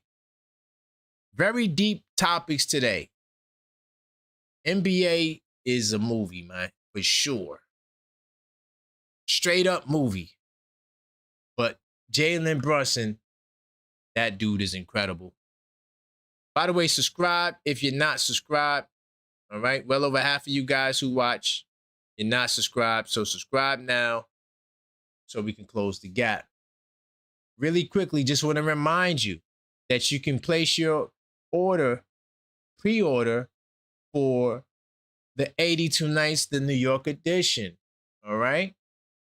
It's available and it includes the complete 26-27 Knicks schedule, plus all 12 components of the 82 Nights basketball intelligence system, which includes game tracking, stat trends, 10-game reviews, players to watch, fan engagement pages, season reflections, and so much more. All right. Pre-orders also for a limited time comes with free shipping. And your journal will be scheduled to arrive early October before the season begins. All you have to do to reserve your copy is go to Linktree/TheObjectiveFan. Check out my Linktree. The link is in the chat. And take advantage of this limited time deal. Big time salute to everybody who supported. And I look forward to seeing you guys inside the 82 Nights Club. All right. 646-995-8389. Call up. All right. We talking about this LeBron saga, Jalen Durant, some of the moves, everybody going crazy. By the way, if I missed your call, I am doing callbacks. But yo, man, the NBA is crazy, man.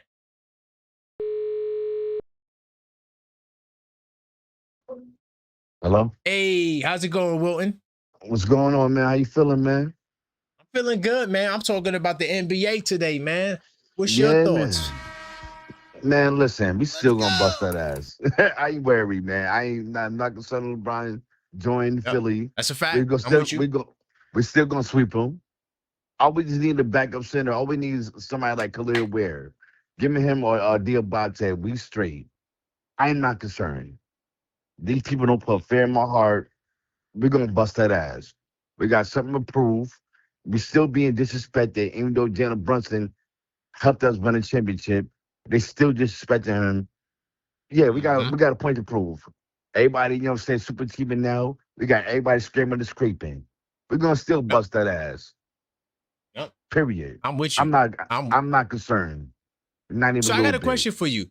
What's wrong with Drummond? Because you mentioned Khalil Ware and Diabate. You don't think Drummond can hold it down? I, he kind of up there. You need somebody else. You need another center that's gonna hold it down and make sure. You know what I'm saying? I can't depend on Drummond, man. But, we had Mitch, and Mitch was covering ground. You know what I'm saying? When Cat went down with them foul trouble, he had 2 points. Mitch was holding it down. So Mitch covers a lot of ground. I mean, like Man, Mitch Mitch played 13 Robinson. minutes in the playoffs, dog. He got to stop. Played 13 minutes, dog. Like that's you can live. But look, You look, can but live. look. The You can cover, live. you know what I'm saying, Wimby, the cover, like other senators stuff. I mean, it gets to the point where Mitch was dominant too. But if we have another center, we'll be all right. We have a core, we have a bench. I'm not concerned. But Listen, I would get let me take Leon Robbins off the G okay. League. Now you might get that. You might get that. You know what I'm saying? I'll take him. I'll take Moses Brown. I would take somebody that's young, that's hungry, that won it. So we looking at chops. Yeah. I You know what think I'm Leon saying? I'm with Robbins that. or even Trey Jemison Yeah, are options for sure. yeah, For sure. Yeah. Sure. yeah. I want somebody that's hungry, that's gonna ready to work, that's gonna put in the work. I need somebody that's gonna drop like, you know what I'm saying, 10 or 15 a game outside of towns.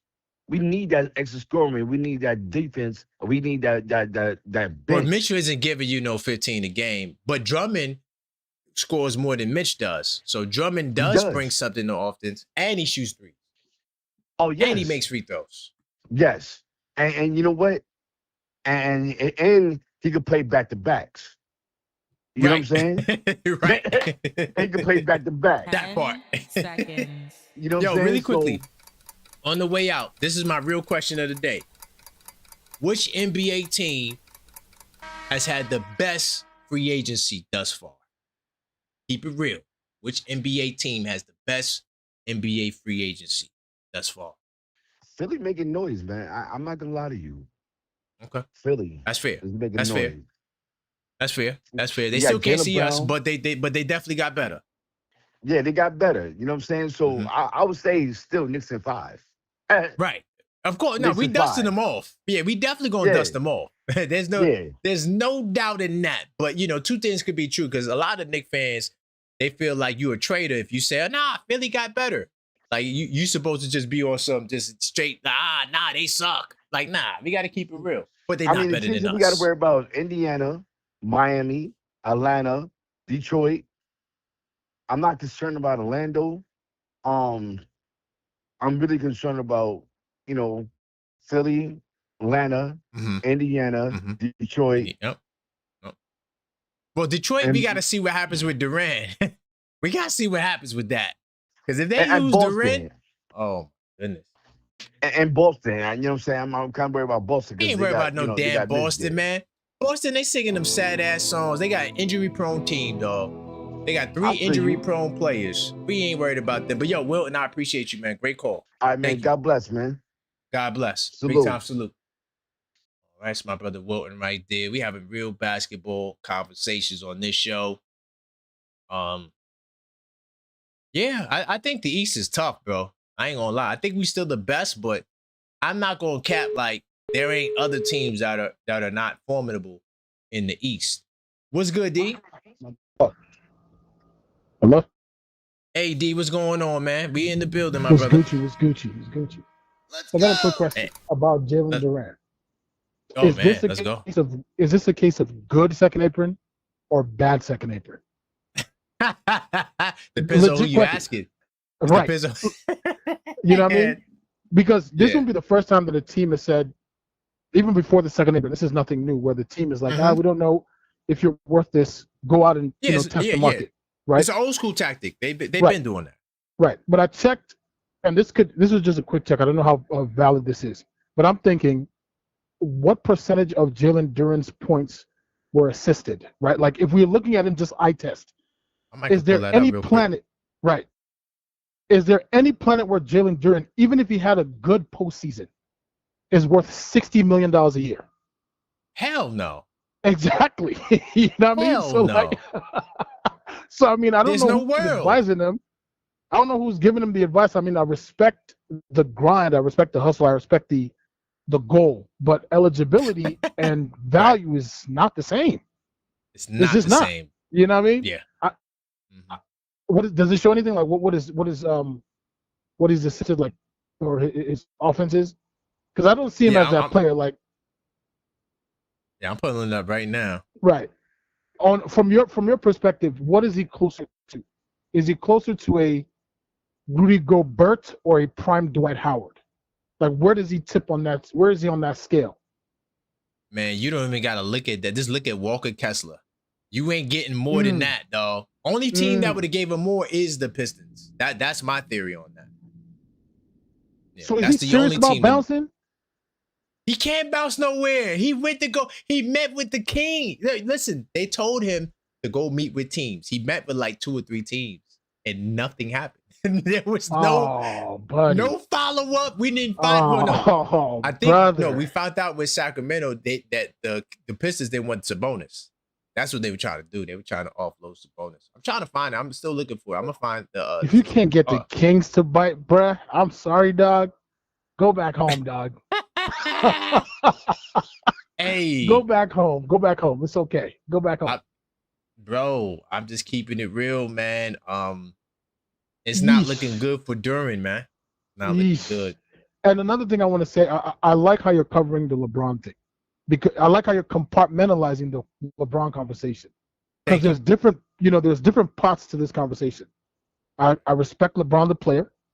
I like what he's done for the players a lot. Like, that's my favorite thing about LeBron, what he's done for the players. I like LeBron James at a vet minimum.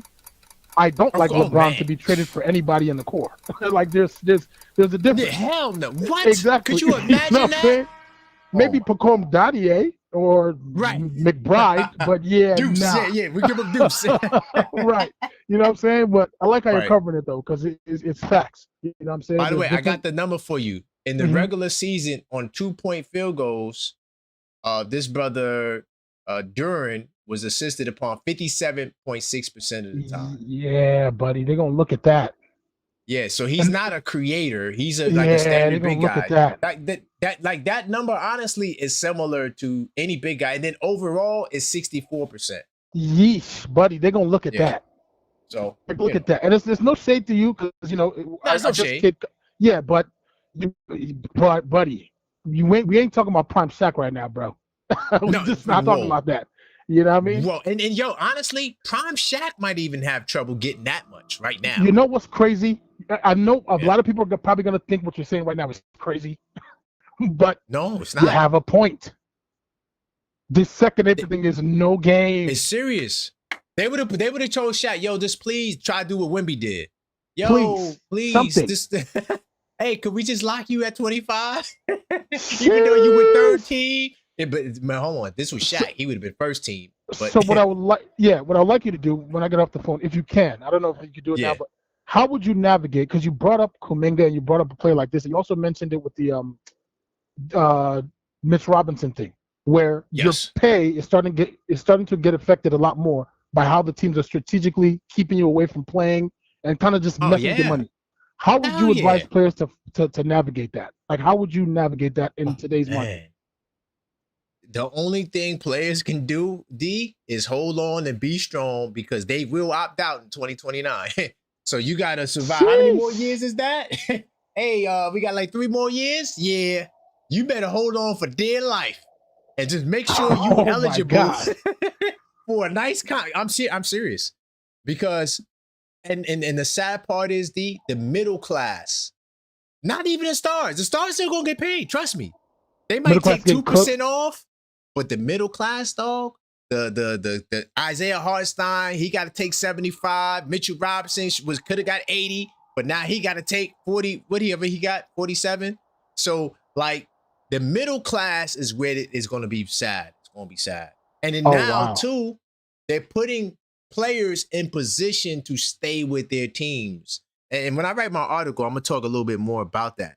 That the most money was with the team, right? So now they hitting you with, well, shoot, you might as well just stay here because if you go out there, you're not gonna get nothing. And it's the truth. So all of the big contracts came from the teams. I want you to say that again about Mitch, because I didn't. Maybe the Mitch heads didn't catch that. So the guy that we let go because we didn't want to go into the second apron for him, who just got 15, 16, and 17 million, even he had to be on a low cut? Yes. Damn. Yes. Yeah, he had to go for sure. For real. Yeah, bro. And that's the reality. Damn. That's the reality of the, because he didn't get a raise. He got the same pay that he got in his last contract. Hartenstein took less money. He took less money. We knew that was coming because it was a slight overpay for Hartenstein. You know, we can't cap because you know they had to pry him from us. You know, was he really worth 29 million? I don't know. You know, that's a little steep, but still he was down. He still went down in salary, down to 25, which probably is closer to his real value, but it's still a pay cut no matter how you look at it. Do you think it's possible, before I go, do you think it's because what I do like about the second apron, and I'm just going to keep it real, is the parity that both the second apron and the draft lottery fix is caused. But do you think it's possible to balance, still giving the players what they deserve, but keeping the competitive balance with something like the second apron? Like, is there a way to balance it out where the players are not really getting affected, but you're still keeping the league competitive? Nah, because look, damn. Now the Knicks and the Lakers, now we keep Mitch. Now I can extend, you feel what I'm saying? So now I'm able to, you know, get exception money. Now I can sign DeRozan, keep Mitch. Now I can stack my deck. And the other teams can't compete. Right? Oh, wow. So now there won't be a Mitchell Robinson there for Boston because he would have stayed with his team. Denver's kind of a medium market. But I'm saying when they kind of forget Denver. I don't want to use them as an example. But I'm just saying, like the bigger, like LA, first off, LA is a walking cheat code because they don't care. They gonna do whatever it takes to win, no matter what. So if they gotta spend whatever they gotta spend, they gonna spend it. So that's the problem, and that's what Silver don't want. He wants these guys to leave. Now, Miles Turner, you know, even though that was a small market, but he's still a perfect example. He left one small market to go to another small market. Right. Because outside of that, they would have had no chance to get Miles Turner. You know? So it's just keeping it fair so the talent could, you know, be balanced. Sorry, Jalen Duren. It's just what it is. But I'm a holler though, bro. Yo. It is what it is. No doubt. Stay up. Man. That's my man D from LA, OKF Nation, man. Yo, I'm keeping it real with y'all. The business of, this is why I went to school, by the way. I went to St. John's University, if y'all don't know. And my major was sports management. And as I'm learning about the business of basketball, or sports period, but I wanted to get in the basketball side, it was nasty work. So I changed my major. I said, I don't want to be a part of the business of basketball. Because, yo, I had a class, I think it was like a sports history class. And like the corruption of organized sports, it'll blow your mind, the scandals that so when you look up today and you see cap circumvention and the scandals that we have now, sports is corrupt. Sorry, dog. It's not fair and it's corrupt. I'm not saying everybody's cheating, but when you see these scandals arise, somebody's cheating. And you just might get caught. But, you know, some of the old school, go out there, get the money yourself. They put you out there to see what the other's going to give you. But it really is a tactic that favors them because nobody can pay them more than the team could. So like, all right, let's just say the hypothetical, right? This is not a real example. Let's say Mitchell Robinson was a restricted free agent, right? And we told Mitch, yo, go out there, let's see what you worth, right? We could pay him more money than those other teams. So when that other team matches him, it's going to be for less money. Does that make sense what I'm saying? Just think about what I just said. If we can pay you the most money, but we tell you to go out there and find somebody to match it, we save money. And truth be told, that team might even pay less than what we thought you would worth. So in that case, we win even more. Perfect. Oh, I got a real example. Y'all ready for this real example? Cisse. Remember Cisse? We signed him for the minimum, right? What if Dallas did the same tactic? All right, go out there. Let's see what you get. Oh, Snoops, minimum. Oh, we going to match that. Literally, it wasn't even 9 o'clock. I got the notification that the Dallas Mavericks matched the offer. Yo, it's politics, man. It's business. When you thinking it's just fan and personal, it's business, man. And that's just what it is.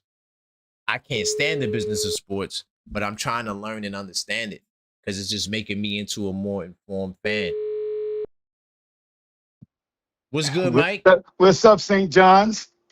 Hey, yo, at St. John's all day, man. Red Storm, baby. You know how we do?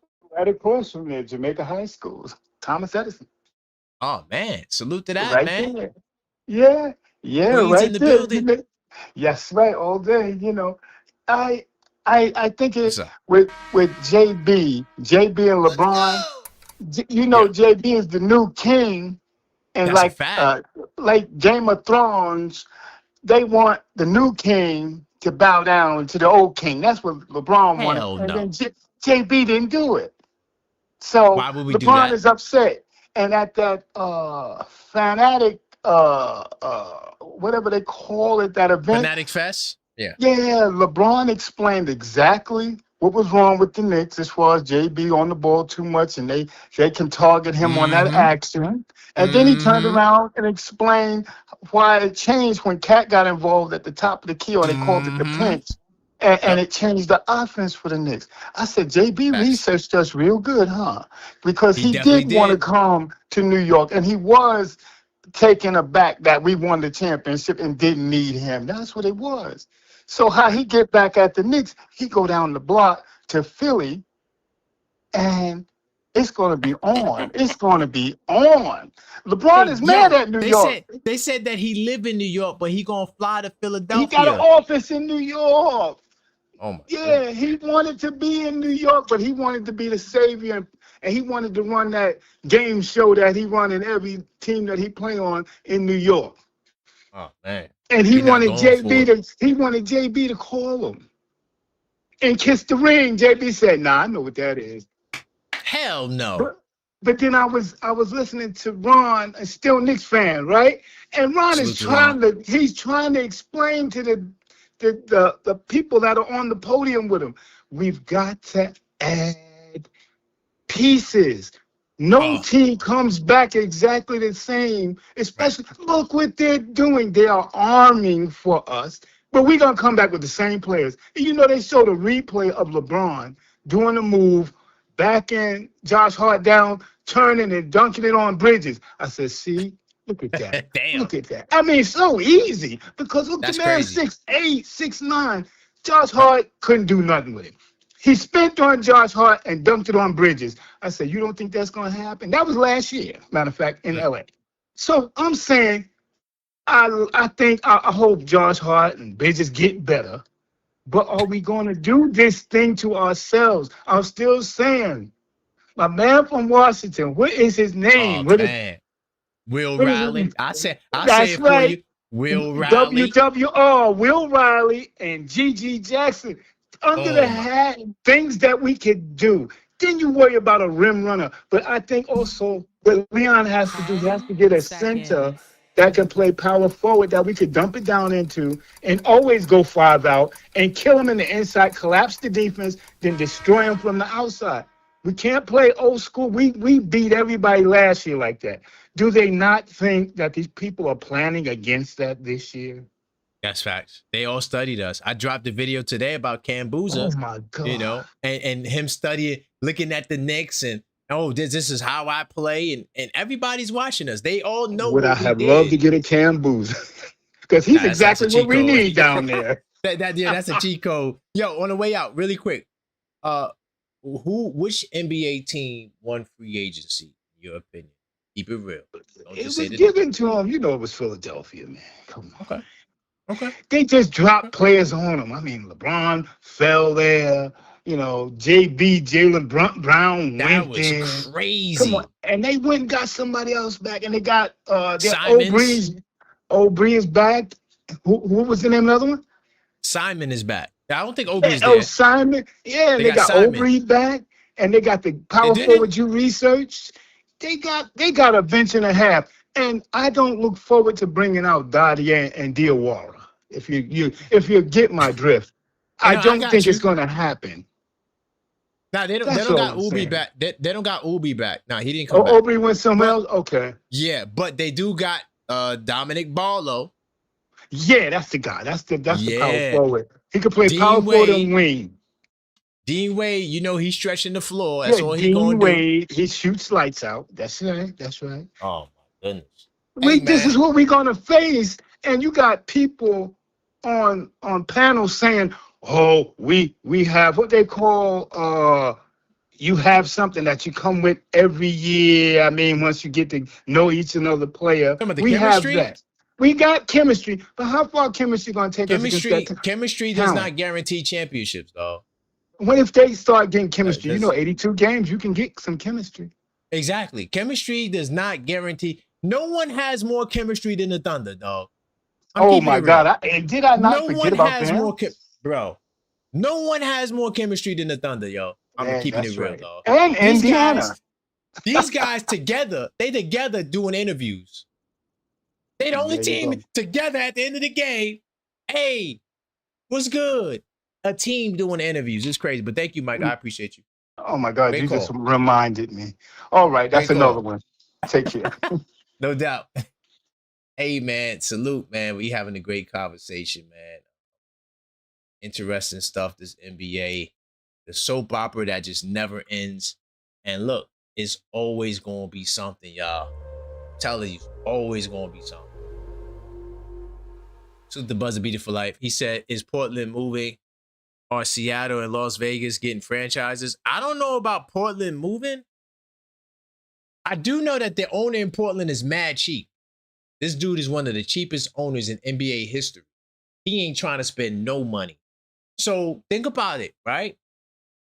He's in favor of the apron because now, thanks to Jalen Brunson and this culture of taking less, I could pay the guys less money.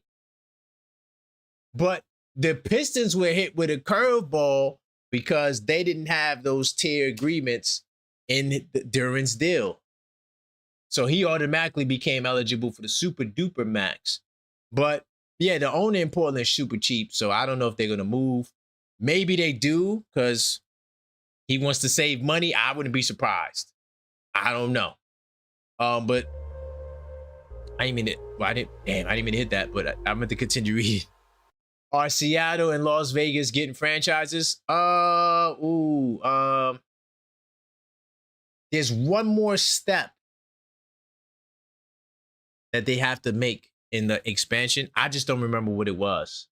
I know there's another step that has to, because right now, all right, so what they were approved on was the ability to do the research and organize and create budgets and interview potential owners and things of that nature. That's what they're doing now. So they're in research phase right now, right? But then there's another step that they have to go to approve to actually like where it's official. So it's not official yet, but they're at a point and process where it could be officialized, you know? So, but that's, yeah. So, and if I had to put a probability on it, they're going to expand because guess what? All right. So now how do I want to describe this? It definitely will lower salaries, like the salary cap. Because when you add those new teams, unless now here's the unless the Knicks just start killing it and the TV deal, they get extra bonuses for the TV money and the merchant and different things like that, then maybe there'll be more cap money there. So there is a way for the cap to increase. Sometimes it goes up more than the projections. They have it smoothed out to 10% per year, right? But here's the thing: when you add those two new teams, y'all share the same money. This is why they're trying to push it to the next CBA. So that way they don't have to take less money. And then when the new CBA comes in, it will be probably more money, I would assume, with the way the TV deals are set up. And no one has to see what taking less is like. Even if it's the same money, it's not less money. Because when you add those teams there, you have to split the money that's already there. You don't get more money when you add Vegas and Seattle. You got to take from the pool of money that's there. So that means everybody else's caps and salaries will go down. Maxes will go down, which is what the owners want because the income won't go down. Income will go up. Anyway, I see you on the triggered. Hold on, let me get Angie in here. Then I got you, Ty. All right, but that's my thoughts on the franchises, the expanded franchises. Me personally, I don't know. What could happen with that, but I know that I'm assuming that it's going to go through because I think most owners are going to want it to happen. What's good, Angie? Ron, what's going on, my guy? Hey, man, nothing much. We having a great conversation. This is NBA Fan Saturdays, my favorite show because we could talk about more than just the Knicks. But where you want to go? Hey, as you said earlier, the story of LeBron continues to unfold itself, and yes, more and more, I'm just so disappointed. Not in LeBron, the player, because LeBron is who he is. He's gonna make any team that he goes to better. But my biggest disappointment with LeBron is his character. I probably gave him more credit than he deserved. Because I thought, if you really trying to exit, with your legacy, with with being able to really get close to at least a conversation with MJ and Kobe, then to me it was only two choices: the Knicks and Cleveland. Right? To me, the Knicks was a win-win. To be able to help the Knicks do something we've never done before is repeat. Exactly. Allows you to establish your business acumen in the biggest financial city in the United States. It just made us, and then Cleveland is a win-win. Whether you win or lose, you're home, right? So you go off still a hero. And so what I'm realizing about LeBron as everything begins to unfold is that it really was about him still wanting the spotlight. Exactly. Right? He still wants the spotlight, and so I'm so happy that however Brunson realized it and did not pick up that call, or pick up that phone, which he should have never done anyway, because again, we are the champ. But the thing is, if his character was in the right place and his really about his legacy and not having to be the spotlight, then that's why he's in Philly. Because you think about it, Philly hasn't won a championship since 1983. Prime is like I said, he's really coming for us. But this is what LeBron is going to be surprised about. He's going to be surprised. He's in for a huge surprise that because the West always looks at the East as the little brother, right? The weaker conference. But what they don't realize is the East plays defense, right? That's why the OKCs and the Spurs are the margins between them and the teams are so large. The gap is so large is because they actually play East Coast type defense. When you look at the teams, like the Knicks, like Indiana, like Boston, like Atlanta, those the fabric of who they are, it begins with defense, right? So in the 82 season, And that's what he doesn't 10 realize. And guess what? He's seconds. not going to be able to rest like he think he's going to be able to rest. He's going to Hell have no. to help this team. He's going to have to help this team win every night in the East because it's not the West. We play defense in the East, and I think that's going to be the biggest surprise. And I'll end with this. No. LeBron, he rolled the dice, Karan, and this is not a roll of a dice that he should not have made to go to Philly because he has no affiliations with Philly. But this is the thing: if he does not make it to the Eastern Conference Finals, or he doesn't make it to the finals, right? His whole legacy is going to take such a drop, right? Because what he did was expose his character, right? He's going over to Philly because he's still going to be the man, right? Because Embiid, Maxey, MJ is going to bow to him. He knows 3 out of the 4 over there is going to bow to him. Now he's not sure about Brown, but them 3, he already got 3 out of the 4. And you know what? The thing is, again, Philly. I don't see. I see Philly finishing like between, be honest, 5 and 7. That's where I believe they're going to end. And it's because we swept them for a reason. His team don't play defense, right? And Brown is from the East. We're not unfamiliar with Brown. We know how to play Brown. Brown is not unfamiliar to the Knicks. And that's what he doesn't realize. And so I just want to say that I'm just so disappointed, that this man at 42 years old still wants the spotlight to be on him. And he realized that, no, New York City is Brunson City. Right? You are not getting no spotlight here. And because of that, he's going to kill his legacy where he's not even in a conversation with MJ or Kobe. 100%. And he going to retire when they get crushed. Yes, absolutely.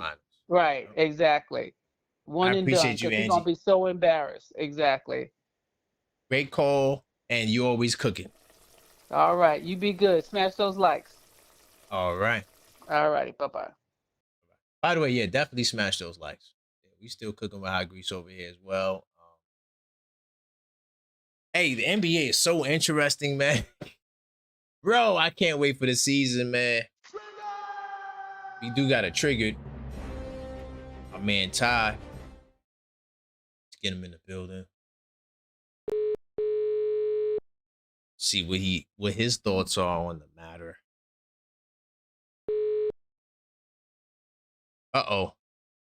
You said that you gonna call back if you were triggered. So what did it?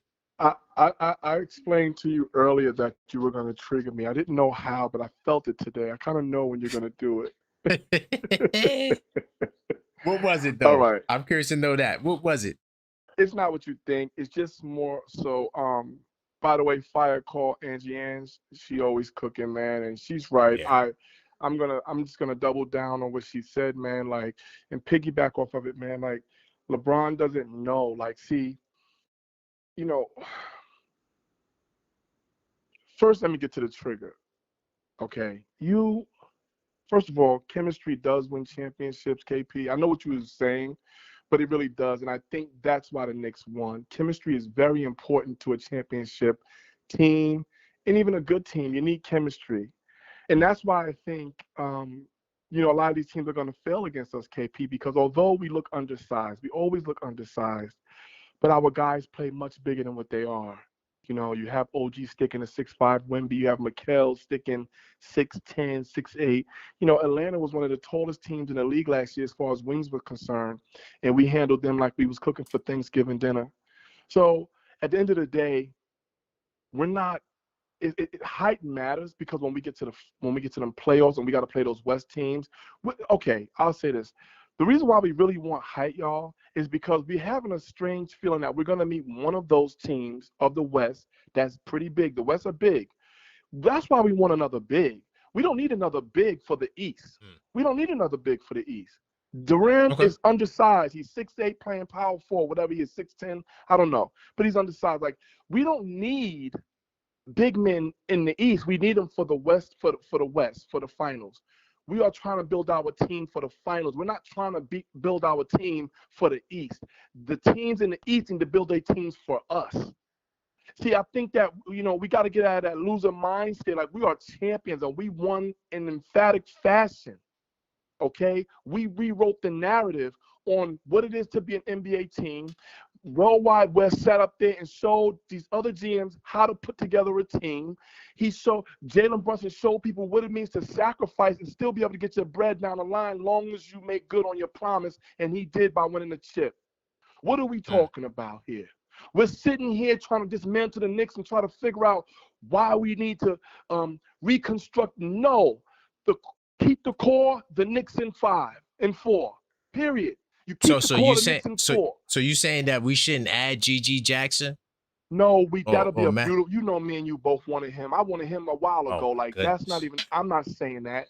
I know we need a big KP, but what I'm saying is I think we need a big for the finals. I don't think we need a big for the East. You got LeBron playing power forward over there in Philly, along with a slow behind, broken down Embiid. You got the Atlanta Hawks, who got nothing but wings over there. Then you got Orlando. Okay, Orlando, Franz Wagner, he always gave us a little problem. We'll see this year. Like, there's things like that. Like, there's not so many 7-footers in the East like that are so formidable. Like, if you go to the West, you got Gobert, you got Jokic, you got Kessler, you got, you know what I'm saying? Like, over there, they got some. Yeah, Utah got a big ass team. They got Markkanen, Ace Bailey at the 2 guard. You hear what I'm saying? Yeah. So we're building our team for the finals. We're not building our team to beat the East. The East got to beat us. Your thing, one of your biggest stories last year was we at the mountaintop looking down on OKC in the league. That's a fact. You brought that to fruition, fam. Don't stand 10 toes on what you put. Karan, you're a great content creator. You put out great stories. Your mind, you think ahead. Stand on your work, bro. What like, I'm gonna ask y'all. Okay, we up here panicking, right, to a degree, and we're not understanding that. Yo, the team that we have right now, this starting 5, went to the finals and won. This starting 5 played the majority of the minutes in the run last year, and we won a chip. Facts. Okay? Facts. So we got to stop taking away from that team. Our team is listening. They're listening. You hear Jalen Brunson, y'all the best fans in the world, but y'all, your criticism is pretty hard. Because they listen. I was telling y'all last year, they listen to us. But that's the Twitter guys, though, to be honest. They be on Twitter heavy. Them Twitter people are crazy. That's a fact. And like shows like this, shows like your show, KP, I told you before, me and I think Tugbo and a few other people, L Figgy and a couple of the regulars were saying they're listening to the show, bro. Because your show is different. Yeah, it's enticing, it's different. You know what I'm saying? So I'm gonna just say this to you, man. The Knicks, like, when you're talking about LeBron joining, like Angie said, LeBron, his legacy. All right. The reason why she's 100% correct with his legacy is this. Instead of LeBron going somewhere where he can do his lap around the league and get praised for being who he is, he's trying to go in pursuit of another ring. So now we gotta open back up the book. Now we got to put the pendulum up there and say, okay, LeBron, you're going for another ring. Let's get it, because you are the most losingest champion ever in the NBA. So, LeBron, you're going to add another notch either way, LeBron. But I tell you, if you add another notch to the losing category, LeBron, you cannot be in the consideration of the GOATs. And now you don't even pass Magic Johnson. Now you don't even pass Larry Bird. Now you don't even pass Kareem or Shaq. You don't pass those guys because you are literally the most losingest champion to ever play in the NBA. And that is not something you want on your legacy. So Angie is 110% correct, man. LeBron, we thought LeBron got mature. We thought he has grown before our very eyes when he said he would take the minimum. We thought, and like you said, KP, you said this, your words. You play according to what you get paid. And if LeBron was taking that minimum, we're saying to LeBron's saying to us, I'm willing to be that 4th option. But what I think we missed is, and we glossed over, he said it in LA, he said, I'm not used to being a 3rd option. Right. And then Luka went down. He became the second option, primarily almost the first option, because then AR-15 went down. He got a taste back of that. Now he wants to come over to Philly. Jaylen Brown looks up to him. Tyrese Maxey look up to him. Joel Embiid was jumping around like it was Christmas in the summertime. Okay, about to hurt himself before the season start. True. All right, trust the process. The process has been for how many years, Joel Embiid? The process is over, sir. The process is over. Philly, it don't matter. They had to put a team together, okay, to get in the way of the New York Knicks, because the way the league is constructed right now, the Knicks will repeat at the same fashion if they don't put a super team together. They thought Miami was going to do it. Pat Riley couldn't pull those strings. They thought Toronto was going to do it. Toronto got rescinded. Indiana, he tried to recruit LeBron. Think about this, y'all. Think about it. Boston tried to do it. They was like, okay, we can't get nobody over here. Let's steal Mitchell from them. Think about this shit, man. Excuse my French. Everybody's getting blocked because the Knicks are that formidable, man. They're not nothing to play with. This is a perennial championship team. We have a 3-year window to win 2 more championships. 2 more. And before I go, people was talking about Jalen Brunson not being athletic. Let me tell you why Jalen Brunson is durable. Because he's not that athletic, because he's a short, big fundamental, because his footwork is impeccable. He's not flying in the air doing the twisty turns, coming down like Paul George and all the rest of them, twisting their ankles and ruining their back. Jalen Brunson is such the prototype new age point guard where he can take you down in the post a la Mark Jackson, or he can sit you on an island and shake you up. You know what I'm saying? Like, he got the total package, and he don't have to do too much to get it done. So we got Jalen Brunson. He's going to be durable. He played with a broken wrist, a broken hand. Think, y'all. Brunson for 3, bang. Think about it. With a messed up wrist. What are we talking about? One of the greatest ever. You asked a question the other day. You was like, who you think is going to have the best, who's going to have the best season this year, not comeback, but who you think got the best opportunity to? Oh yeah, the breakout player of the year. Yep. The breakout player. Thank you, sir. Thank you. This is why I said Josh Hart. Let me tell y'all why I said Josh Hart. When you look at every other player, from Deuce McBride to Landry Shaman, a lot of those boys hit their ceiling. A lot of them. You know why they hit their ceiling? Because they had a higher shot volume than Josh Hart. But this year, Josh Hart, if he don't know anything else, he better effing know that now LeBron James is picking him to destroy in order to beat us. Josh Hart, if you listening, get your ass in the lab, because LeBron is saying you're going to be the weak link for Philly to dethrone us. And I do not believe Josh Hart is going to let that happen. He's already talking about how he's working out and he's getting better, and he just can't wait for the season to start. So I'm picking Josh Hart now. I changed my pick. I'm picking Josh Hart. I think LeBron came over here to pick on Josh Hart, saying, okay, they got a weak link in their starting 5, which is Josh Hart. Okay. But we'll see. Well, look, I let you cook, and I'm gonna trigger you again, because I know you are. I agree with everything you said besides chemistry. Everything you said is we good. But why? But just you're not selling me up before I go. But why? Why you think chemistry don't matter? Just talk to me real quick. I'm about to go in research mode. I got you. Just okay. Once you get off. All right. And then if you want to call back, or if you want to just take the information, you could. Nah, listen. I'll call I'm sitting back. here preparing a presentation. I'm joking. It's not a presentation. All right, though. Big time salute. All right, family. I'll talk to you in like 2 minutes. All right. Salute. Nah, seriously, salute. Ty's my guy. But he's wrong about the chemistry. He's right about everything else. He's wrong about the chemistry. First off, my homegirl Jessie, it was more than chemistry. It was everyone in the Knicks buying in, understanding, and accepting their roles. Honestly, that second part that she just said is way more important than the chemistry part. Like, we've seen teams win championships without chemistry, but doing that second part, buying in and understanding their roles. I don't think Philly can beat us.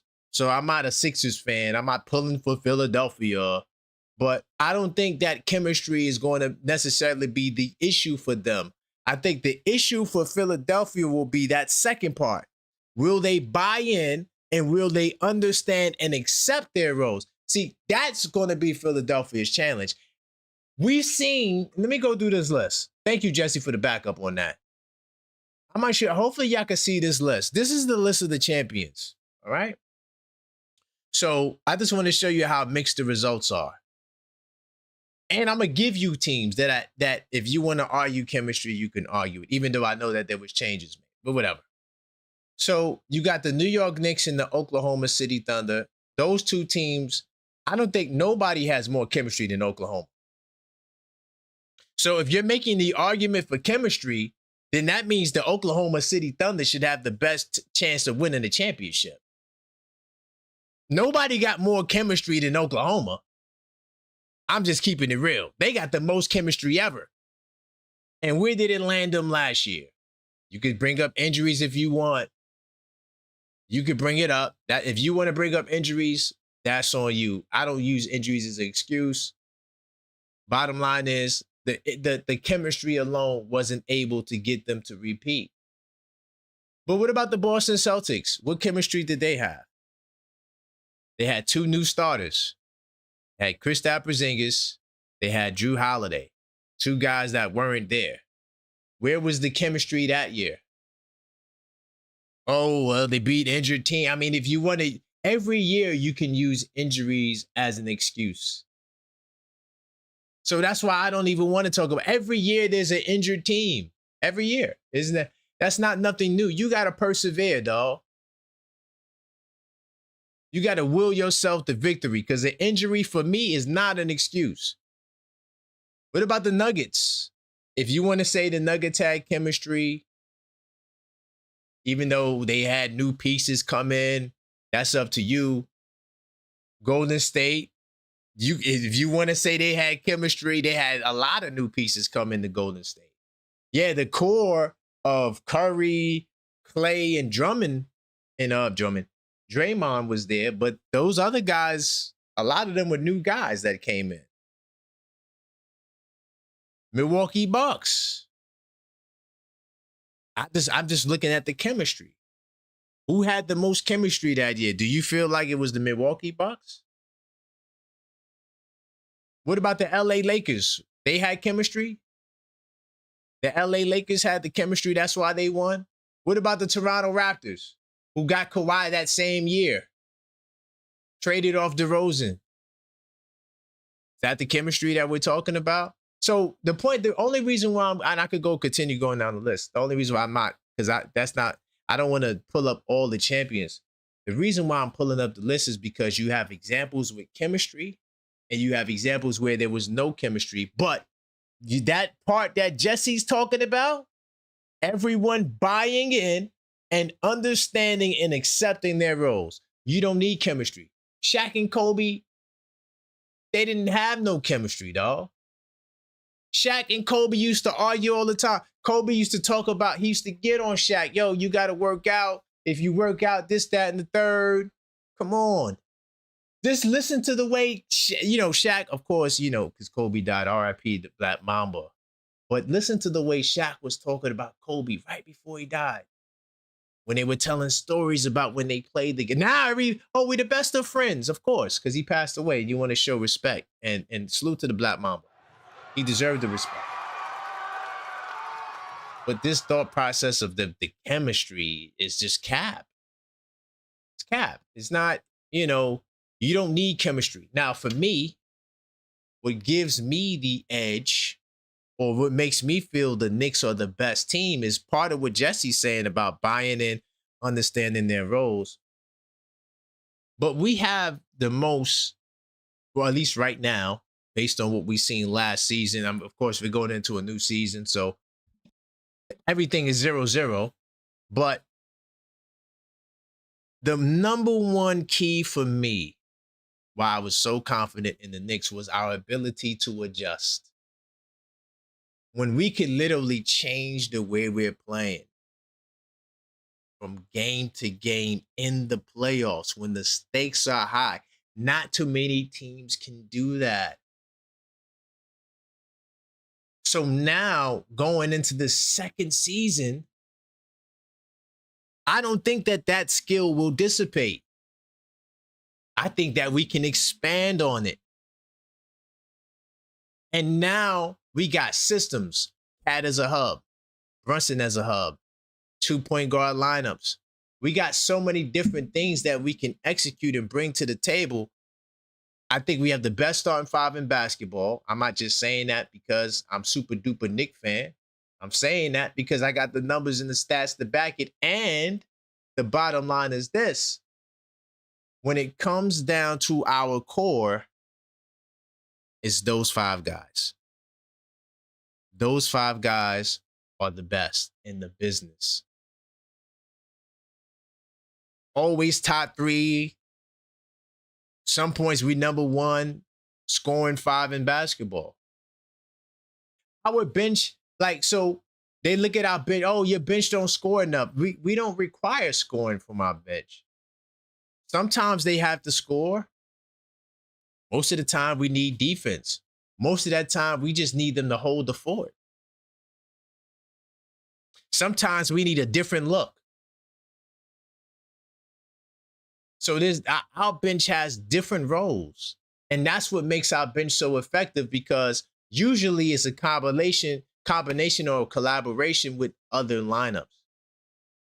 But yeah, we got the most chemistry. We don't have the most chemistry. The Oklahoma City Thunder has the most. Nobody has more chemistry than Oklahoma, dog.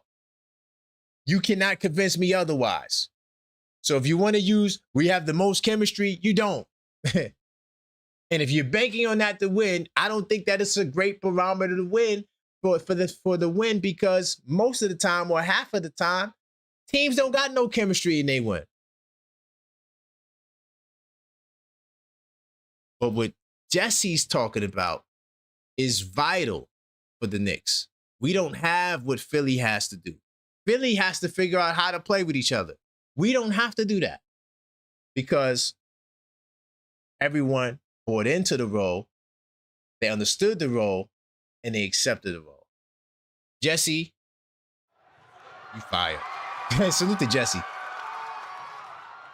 Matter of fact, Jesse, thank you for helping me on that rebuttal, because I was not even going to go with that whole other angle that you added.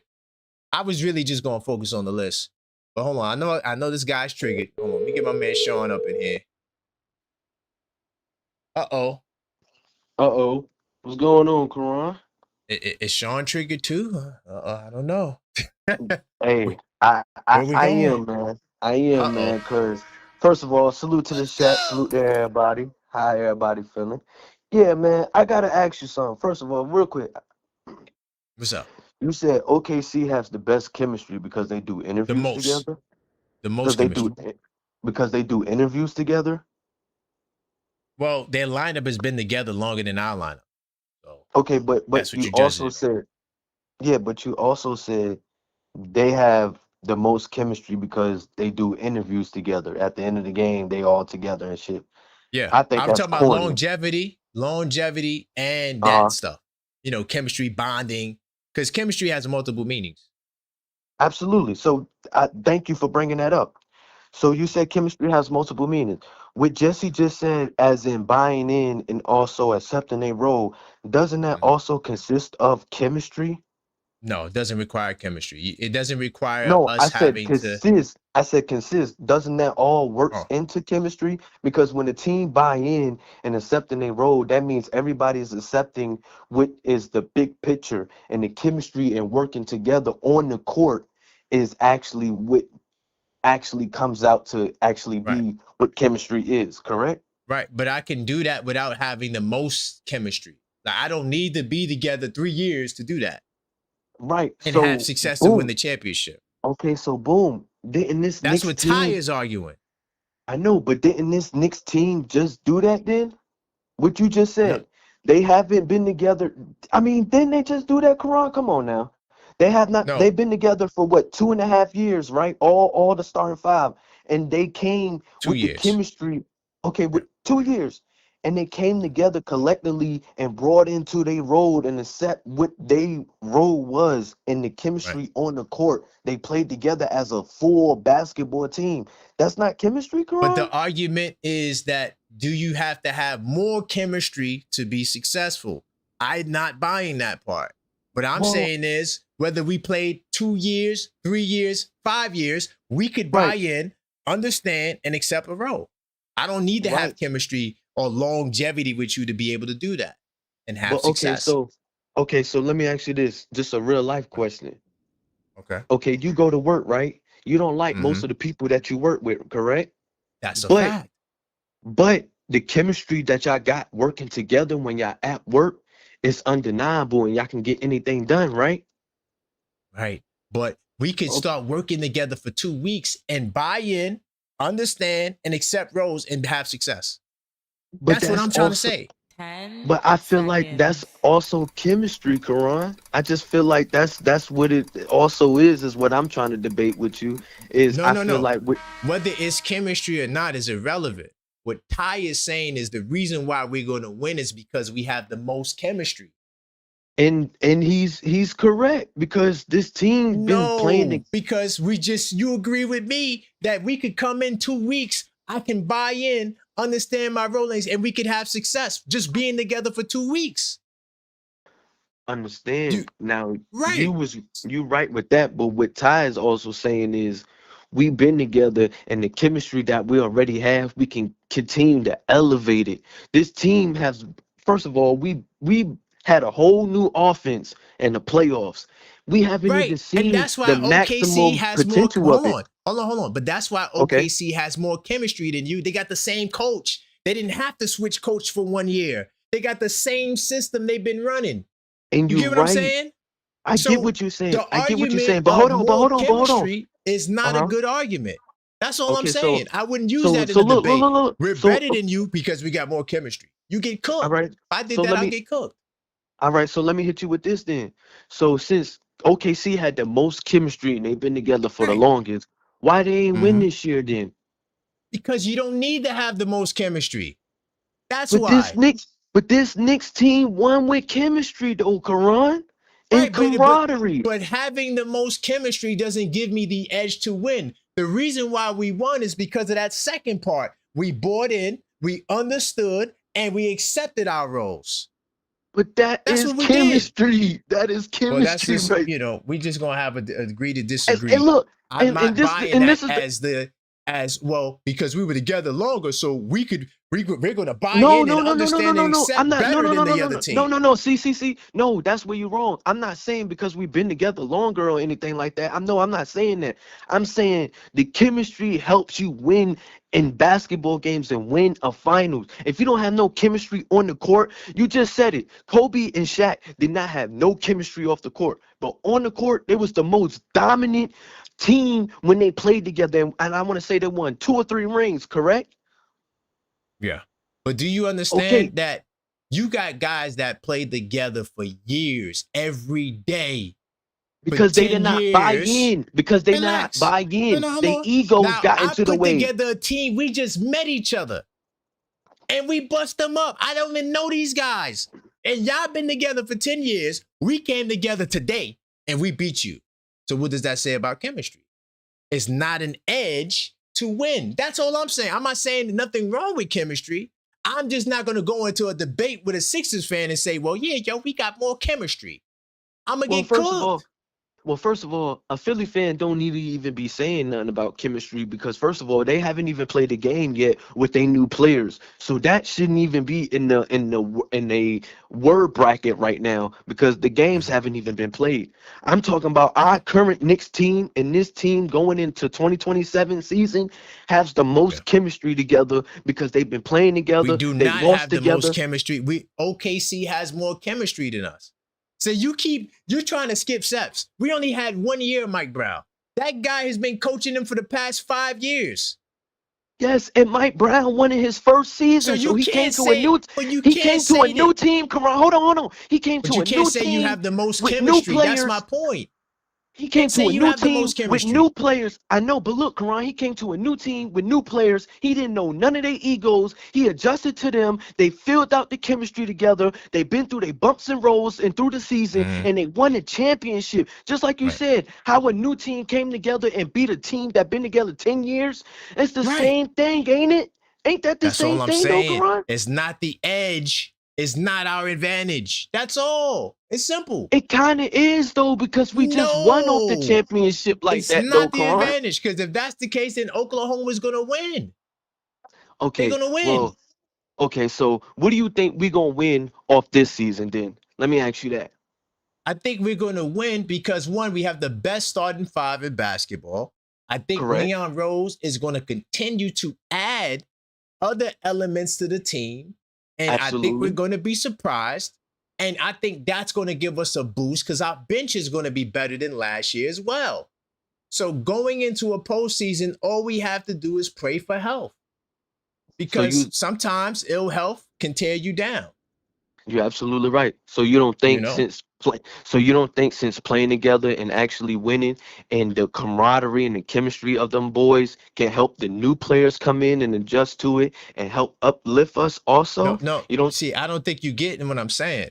What I'm saying Okay. is I'm not going to say that's my edge to win. I'm not against chemistry. I'm not against having good rapport. That's not my point. I'm just Right. wouldn't use that as the rationale as to why we're better than the Sixers. Okay. I can give you Well, 10 other reasons why we're okay, better well, than saying it's just about chemistry.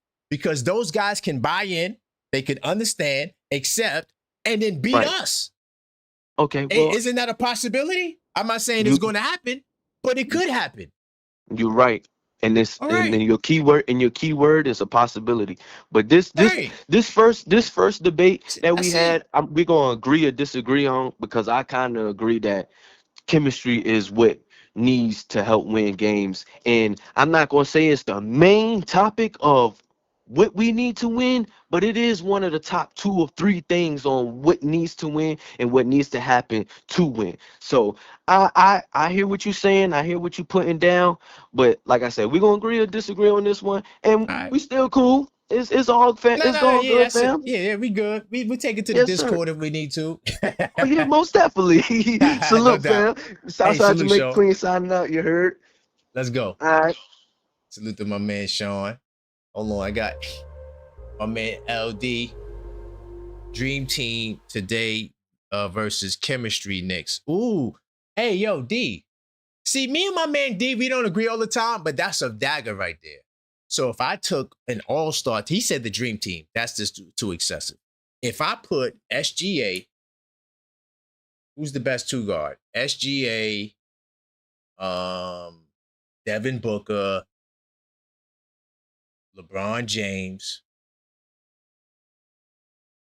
Giannis Antetokounmpo, and Jokic, and I created a team with those guys. You don't think that team would be better than us?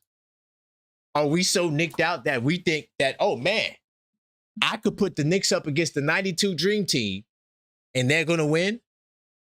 No. The point that I'm saying is that I'm not devaluing chemistry. I'm saying that it's not an edge.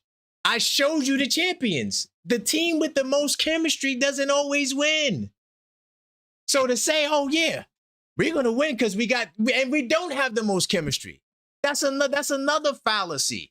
We so nicked out that you can't even look at another team and give them any credit. And that's the problem. That's the problem that I have with some Knicks fans. That we can't give another team nothing over us. We got to be the best at everything. And it's just not true. You can't tell me that you have more chemistry than Oklahoma. You're not telling me that. When their coach was there for mad long. We had a first-time coach. We still learning a new system. So the chemistry bit, you come on, dog. We got to stop. We have to stop. I got 2 callbacks, by the way. What's good, Jay? Hey, what's up, my man? Nothing much, man. We having a good conversation. It seems like it's turning again, as it always do, late show. But what's going on? Where you want to go? Yeah, I want to go with this LeBron thing, going to Philadelphia. You know what I mean? But Okay. I'm happy for that. I'm happy Okay. because they gonna get swept again, so it don't really matter. Because the Knicks, ever since they won that championship, they like that Fat Joe song, going all the way up. You understand? I like that. And they're not gonna stop. Remember, Brunson was hurt. He was hurt. Good point. Yeah. won a One championship. leg, one wrist. Yep. He Right. was hurt. So Mm-hmm. a guy like that, imagine now he's 100% and he won a title off of all that. Imagine what he's going to do now with the team. There's that old song, "No Stopping." You know what I mean? Ain't no stopping us now. There you go, bro. We on the move. I know the song. I know the song.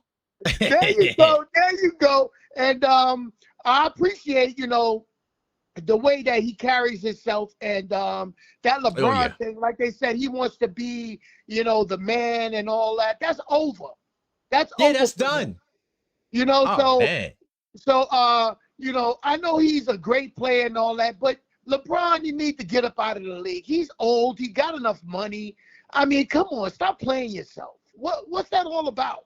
You're gonna sit there and get drilled again and whatnot. And like they said, your legacy is gonna be chopped. It's gonna be chopped, bro. Because that's what he wants. He's one of those hard-headed people that just don't know when enough is enough. He said that if we would have lost to Houston, he would have retired. Is that the mind state you want that of somebody on your team? Think about that. Listen, I am so proud of Brunson and the crew that they recognize that would have been a headache and a problem. Mm-hmm. It is what it is. I'm proud that we are who we are. You know what I mean? So now all we can do is lean back and wait till we get a center. That's the Fat Joe song. That's it. That's all we can do. That's it. So, and Leon going to do something for sure. He's going to do something. They do not want us to get a center because they're afraid of us. Yeah, a lot of hate. We got a lot of haters. You're afraid of us, and you think that's going to stop us. There's nothing you can do. Nope, because somebody going to deal with us. Watch. Exactly. It's nothing somebody going to deal with us. Exactly. Even if we were just to get somebody to stand there, you in trouble with us. That's a fact. So it ain't gonna be that easy to take that title from New York. Are you crazy? That's a fact. We fighting. Hey, we fighting, dog. We fighting to the very end, man. Exactly. But thank you, man. Like always, man. God bless you, man. And God bless, happy Jay. belated birthday and all that. You know what I mean? And you stay being the king that you are, man. God bless you. Of course. Thank you, man. I appreciate that, Jay. All right, my man. No doubt. All right. No doubt. Hold on. We about to get, we got some triggers, man. Got 2 triggers. Hold up. Stop the presses. My man Ty, he's the first one. Got another one after that.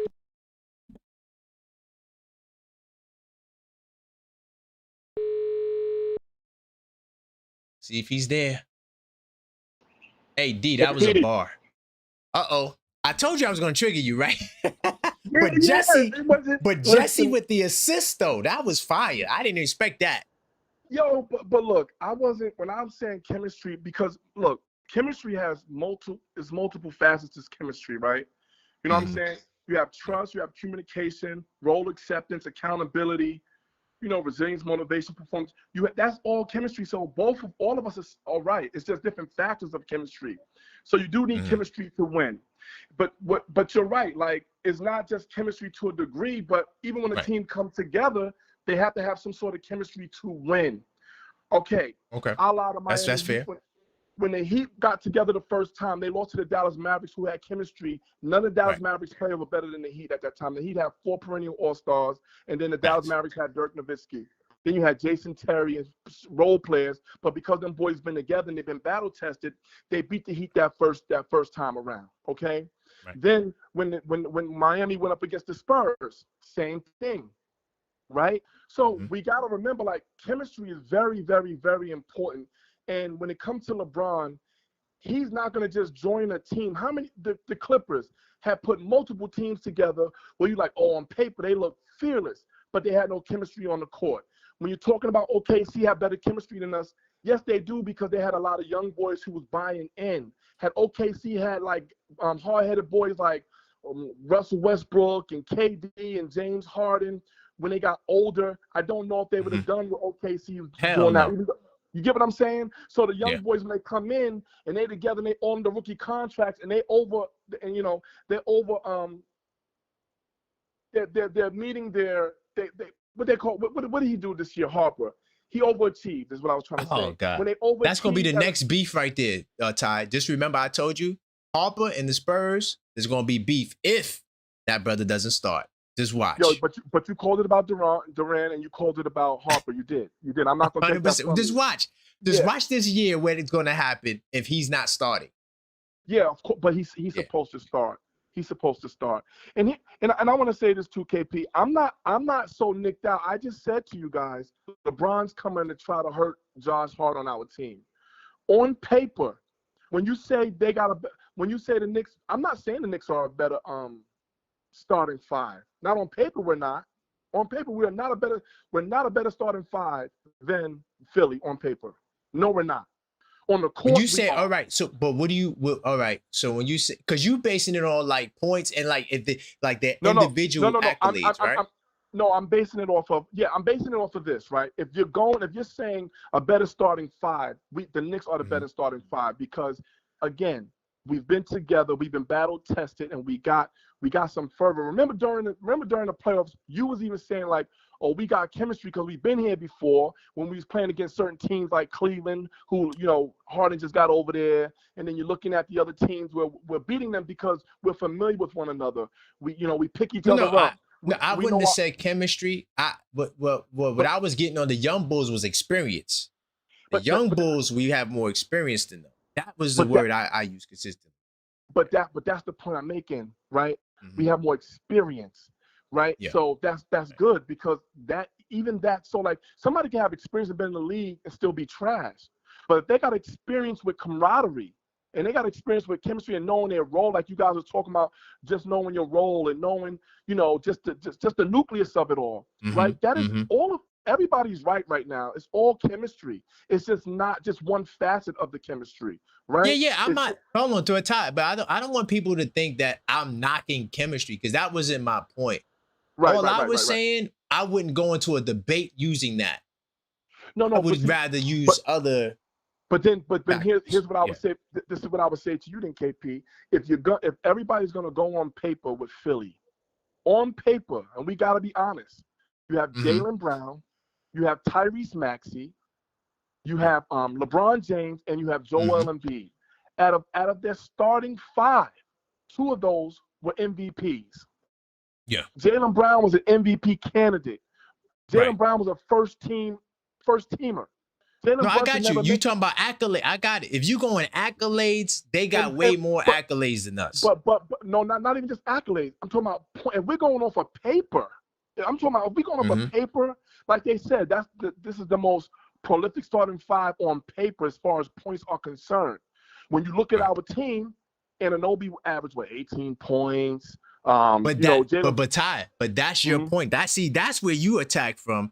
See, you got to put it together because Josh Hart could average 20 if you wanted him to.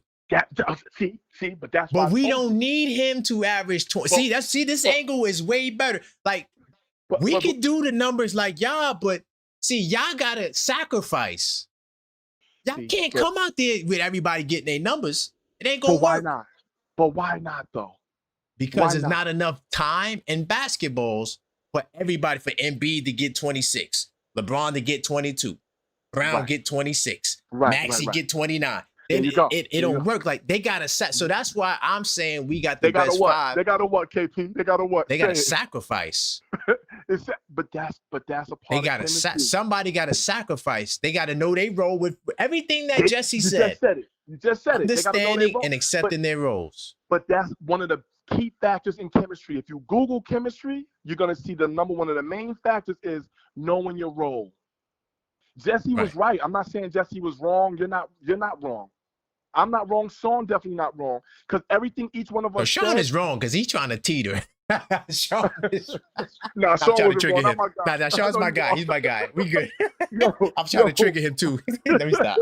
No, but before I go, y'all, I want to leave. I want to leave with this note real quick, man. I had wrote this down real quick for you. So this is the thing. This is the thing I want to say, man. like when we're talking about Philly on paper, Philly looks formidable. But they got to prove that on the court. We've seen a lot of teams that got put together, and like if you're looking at Cleveland looked very dangerous on paper. They did. James Harden with Donovan and Wade, and then Mobley and a defensive player in what's his name? What's the other big name? Mobley, yeah. And then Allen, yeah. So that team looked very scary. Then you looked at you had Philly too, with a healthy Embiid, with Maxey and Paul George, and so we gotta remember, like, everything looks good on paper, but when you can put it together on the floor, that's when you cooking, and that's what the Knicks did. But Ty, we're the best on the floor. We don't gotta do paper. We already got the example. You see? That's my point. So what I'm saying is, when they had Brunson, they brought Brunson over. They got rid of guys who did not fit the molding of Brunson, brought in the Brunson-type players who are hard-nosed, garbage pail dudes who just going to go in there and do their role and play, and we want to chip emphatically because they surrounded Brunson with a nucleus. The chemistry flowed well with that team. You can't just win off of chemistry. You got to have some sort of skill. Well, when I say, if they say, oh, well, Philly on paper is better than you, I say, no, we got the best player in the world, and LeBron knows it. But you know what's funny though, Ty? Vegas don't believe Philly better than we. Still the favorites to come out the East right now. Because they know we got the best player in the world, man. We got the face of the league. This is why they sent LeBron. LeBron was supposed to do a victory lap in LA or Cleveland. They told LeBron. That's why the holdup was so strenuous, because LeBron wasn't trying to go to Philly because he knew he was going to take this hit. But he said, if you guys want me to play and you guys want me to contend and try to defeat the Knicks, you got to send me with a team that I'm used to going to. And that's a team that has all the pieces already put together, and that was Philadelphia. And they sent that boy all the way, because if you would have sent it to Miami, they still would have been like a 6-7 seed. You send them to Philly, they're going to be arguably battling for the 3rd and 4th seed. Okay, easily on number 2. Easily. Exactly. But LeBron realizes one thing, and Angie said it. His legacy is up on the line right now. Okay, they crowned you coming out of high school as the king. They give it and they take it away, LeBron. You are the most losingest champion in the NBA history, and they sent you over here from Los Angeles. They still have rights. They sent you over here from Los Angeles to stop us. There's no stopping us. It is literally no stop. Like I'm not saying I'm not nicked out where I don't think nobody can beat us. I just don't. No, I don't think you nicked out. No, I don't think no. But I'm nicked out, but I'm not nicked out delusionally. No. I'm talking about like, that's what we talking about. No. We all nicked out. We talking about where like everything the Knicks is like, whoo, bro. Nah, Josh Hart is the weakest link right now. That's why I'm picking him to be the breakout player of the year, because LeBron James, he's going to have to guard LeBron. LeBron's going to have to guard him.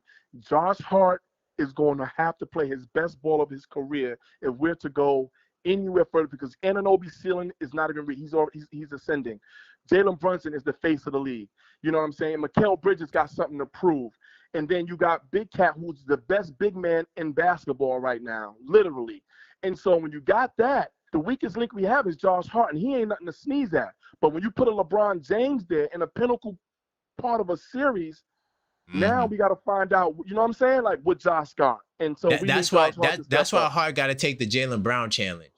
You got to take it's going to be hard though, but I was going to say you got to have Josh Hart on LeBron. You're going to have him on LeBron, because LeBron is because all right, so now LeBron might go here post up all day. LeBron know how to play ball, bro. But see what I'm saying to you? If LeBron goes and post up, then Josh Hart got to make him honest on defense and pull him out, shoot threes. Oh yeah, no, we're gonna cook him. Yeah. Because if they put Jaylen Brown on Brunson, they cook. It's over. All I'm running is guard the guard pick. Yo, Josh Hart, come set this screen. We're gonna force Brunson on LeBron, LeBron on Brunson, and that's gonna be easy work. So I'm not worried. Then Cat gonna kill. But they're saying put Hart on Brown. BKNY saying put OG on LeBron. The reason why I wouldn't put OG on LeBron, I would have OG help on LeBron, because I don't need OG getting in foul trouble. It's the league still love giving LeBron those fouls, and we don't need OG. We need OG to help No, on he defense. ain't posting up OG though. That No, he's not but gonna post it up ain't OG. that easy to post up hard though. It ain't that easy to post up hard. You know what I'm saying? He ain't Mikal. He ain't Mikal. Mikal a little light. You know what I mean? Mikal gonna play them wings. Mikal gonna play them wings. Well, there you go. Maybe Mikal got to take the Jaylen Brown challenge. That's what I'm saying. That'll be fair. That'll be fair. Put hard on the edge cone. Yeah, put hard. Yep. But that's tough. That's we got matchups. But anyway, I'm gonna let you get back to the phone lines. But thank you. I got Angie. Matchups. Yeah. Oh, Angie calling in. Yeah, she triggered too. Oh, that's my girl. I gotta let her cook. I'm out of here. I'm about to go hide. Right. Salute, Ty. All right, salute. You better No hide, doubt. bro. All right. Hey, we got. Hey, this show's fire. I'm gonna get to those supers. I'm gonna get Angie up in here, and I'm gonna get to those supers. Yo, hey man. I'm glad Ty was seeing what I was saying. I'm not saying anything is wrong with chemistry. I'm just saying I wouldn't use that to say that's the reason we win. But anyway, what's good, Angie? Hey, Karan. Hey, I just wanted to chime in. I know This chemistry buy-in. I just want to give, my definition. I think we're all saying the same thing. We're saying the thing. To me, buy-in and accepting your role is the requirement to even have access to chemistry. You don't have access to even try to even tap into this discussion we're having about the word chemistry until you buy in and accept your role. Okay. You don't just blink your eye and get chemistry. And I think we're all saying the same thing. It's like we're saying tomatoes. I like to say tomatoes. I like to say tomatoes. But I think we're saying the same thing. And I think what I want to say is that one of the things Mike Brown did, which I thought was brilliant when he came on, is he had them sign a contract. Right. And this was basically a buy-in contract that you're going to buy in to sacrifice, right, and buy into whatever your role is, whatever your assignment is. You're going to buy in, because he knew that is the prerequisites in order for us to even have access to chemistry, right? And so I think we're all saying the same thing, and it's like we just using it in different contexts, but at the same time, it's really just the same thing. And I totally agree. It's like we can have a team that, like you said, we can take the first team all NBA team and put them on the team, give them a bench, and if they don't buy in and they don't accept their roles, they will never have access to chemistry. Right. And so that means then everybody's playing ISO, everybody's playing whatever role is in their head. And so, again, we're having this discussion. I'm like, we're all saying the same thing, right? We're saying the same thing. Buy in and accepting your role is the requirements in order to even open the door to enter into potentially accessing chemistry, right? And so, another thing too, Angie, like I thought he was trying to say, because we played together, everybody's new, so everybody got these new teams. So our advantage is that we've been together the longest. So that's why I counted. I said, no. It starts with buy-in. It starts with buy-in, accepting your role. Because until you do that, you can't even start to have a discussion about chemistry. You're not going to even know you're not even going to know what chemistry feels like, what it smells like, what it tastes like, until you decide I'm going to buy into my role and my assignment, regardless of what it is. And I think Clarkson on the Knicks was such a visual demonstration of that. Oh, right? Facts. Right. Facts. He was a visual 100%. demonstration of that for us this season. Alvarado was a visual demonstration of that, this year. Even Mikal, there was times when Mikal, had to sit. So that contract that Brown had them sign in the beginning of season, he knew in order for me to even begin to tap into this team, develop any type of chemistry, unless they buy into their roles and their assignments, we're not even going to do that. And so, again, we could have the first team all NBA team. If they do not buy in and accept their roles, we're not even having a conversation. They don't have access to chemistry. Right. And so is it important? Absolutely. But it has nothing to do with how long you've been with each other. The longevity. That's all I was arguing. It has nothing to do with us being friends off the court. It has to do Right. on this in these 48 minutes and this role, this practice, this particular goal that we're all this ship that we're on. Are we all willing to buy in to our role and our assignments so that we can potentially tap into this thing called chemistry? So I just wanted to call and say everybody's saying the same thing. Everybody's You saying put it the same together. Yo, Angie, you put it together. Yeah. You put it together. That's why I had to call it, because I'm like, we all saying the same thing. That's why we need the OKF ladies, man. Y'all gonna make, because like we so like stubborn on our way, but y'all gonna come in and say, but wait a minute, we all really saying the same thing. Just look, and you're right. Yes, we're saying the 100%. same thing. Yes. All right. I'm good. Thank you, Angie. Okay. You be blessed. Bye-bye. I appreciate that. All right. Bye-bye. That was a great callback, and she's 100% right. I'm not against chemistry, because I know some of y'all gonna be out there. Oh man, the objective fan said chemistry doesn't matter. No, but all I was saying is the longevity. That was it. That was my whole bit. It was nothing more than just that, right? Salute to my man J Tap. Oh my God. So why I gotta say salute to my man J Tap and that he just going trash Hart? The only stat Hart will average 20 is minutes played. Definitely not point. Hey, you need to go do your research on Josh Hart. Josh Hart used to get buckets, dog. You could think Josh Hart can't score. I'm not going to debate that. You need to do your research on Josh Hart. Oh, matter of fact, I know this ain't the NBA, but go ask Jalen Brunson who was the number one option in Villanova. Just go ask Jalen Brunson when Josh Hart was there, who was the number one option. All right? That's all we could do. We go figure that out. Josh Hart came into the league as a scorer, believe it or not. Salute to D from LA. Why did we hate the MIA Big Three before they ever played a game? Ooh, that's a good one.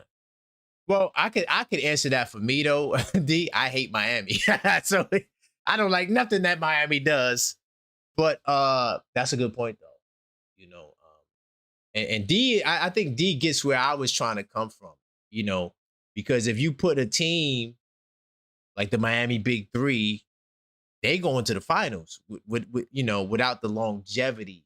But what Angie's saying is, even though the Miami Big Three didn't spend a lot of time, they do have chemistry because they bought it, right? They wasn't together for the longest time, but they're still working together well as a well-oiled machine. You feel me?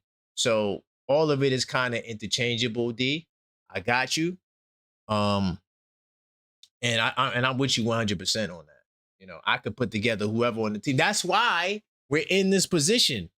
With Silver not wanting super teams and the parity and second apron, because he wants to try to make it fair, right? That's why we will never see a Miami Big Three again. It's to the point where we're calling the Philadelphia 76ers a super team. Let me break it down to you. The Philadelphia 76ers is not a super team. You got to have 3 super maxes, or at least 2.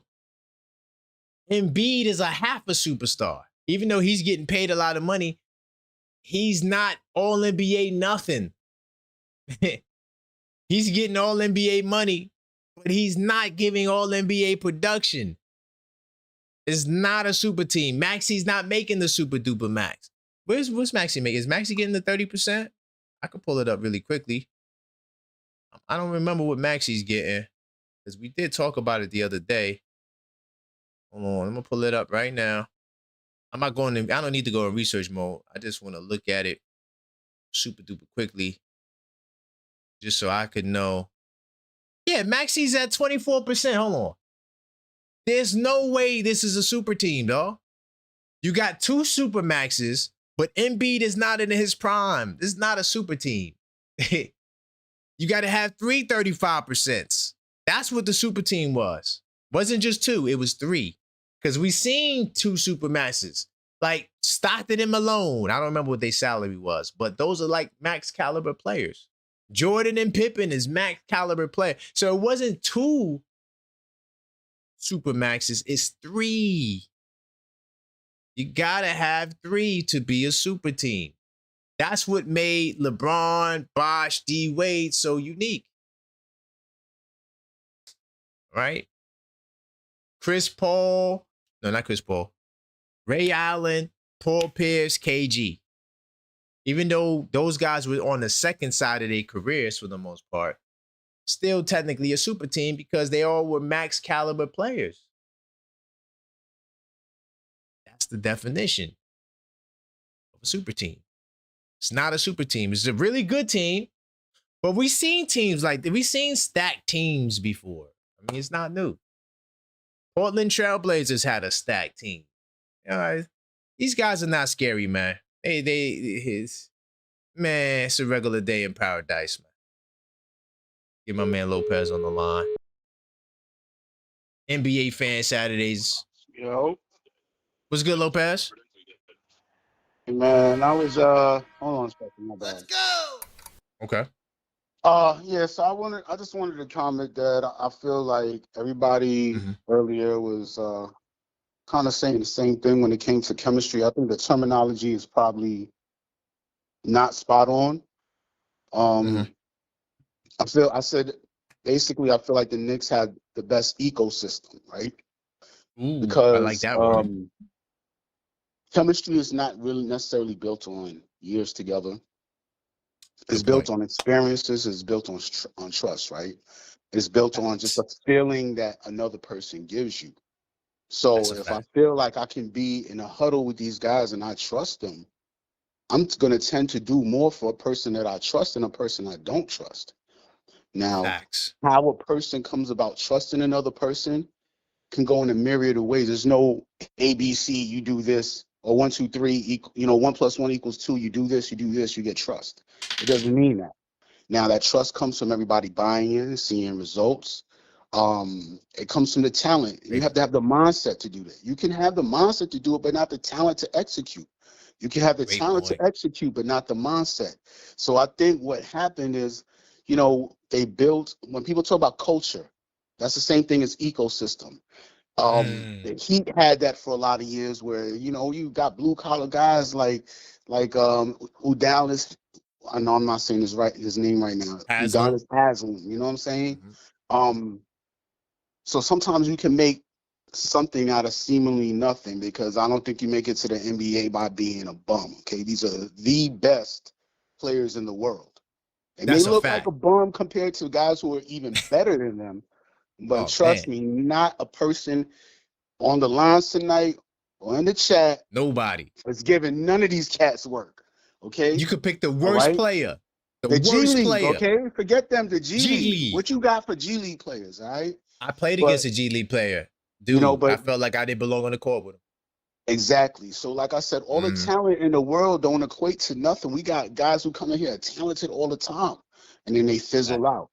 There's so many things that go into building that culture and that ecosystem. You know what I'm saying? If you look like the 100%. Amazon, like it can't be replicated anywhere else.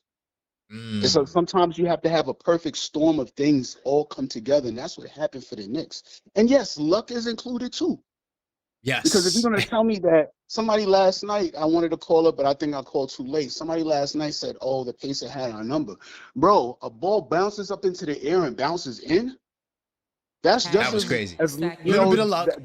Exactly. Everybody For needs sure. a little bit of luck. You cannot That's a get fact. anywhere without a little bit of luck. So Think about I just us. think We I came said back from 29. exactly. Everything There just wasn't a has to little bit of be luck in that. exactly, definitely. OG So like I said, Cupins. it's an ecosystem, it's a culture, Hey, it's a good point. combination of things. You know what I'm saying? But yes, That's a fact. chemistry is a part too. So anyway, that's what I Yeah, got. of course. Yeah. Lopez. I see. I'm glad. See, you know what I was trying to say. I was just talking about the longevity. Like, yo, we together for more years, so we got more chemistry, and that's going to propel Nah, us. that don't mean nothing. That don't mean That don't nothing. mean That's a nothing. lot. That was all my Because point if is. But I'm we're glad together you and for Angie 5 got that. years and we all just Right. got, well, I got to get me 20 tonight, 20 and 10, 20 and 10. I don't care about. Bingo.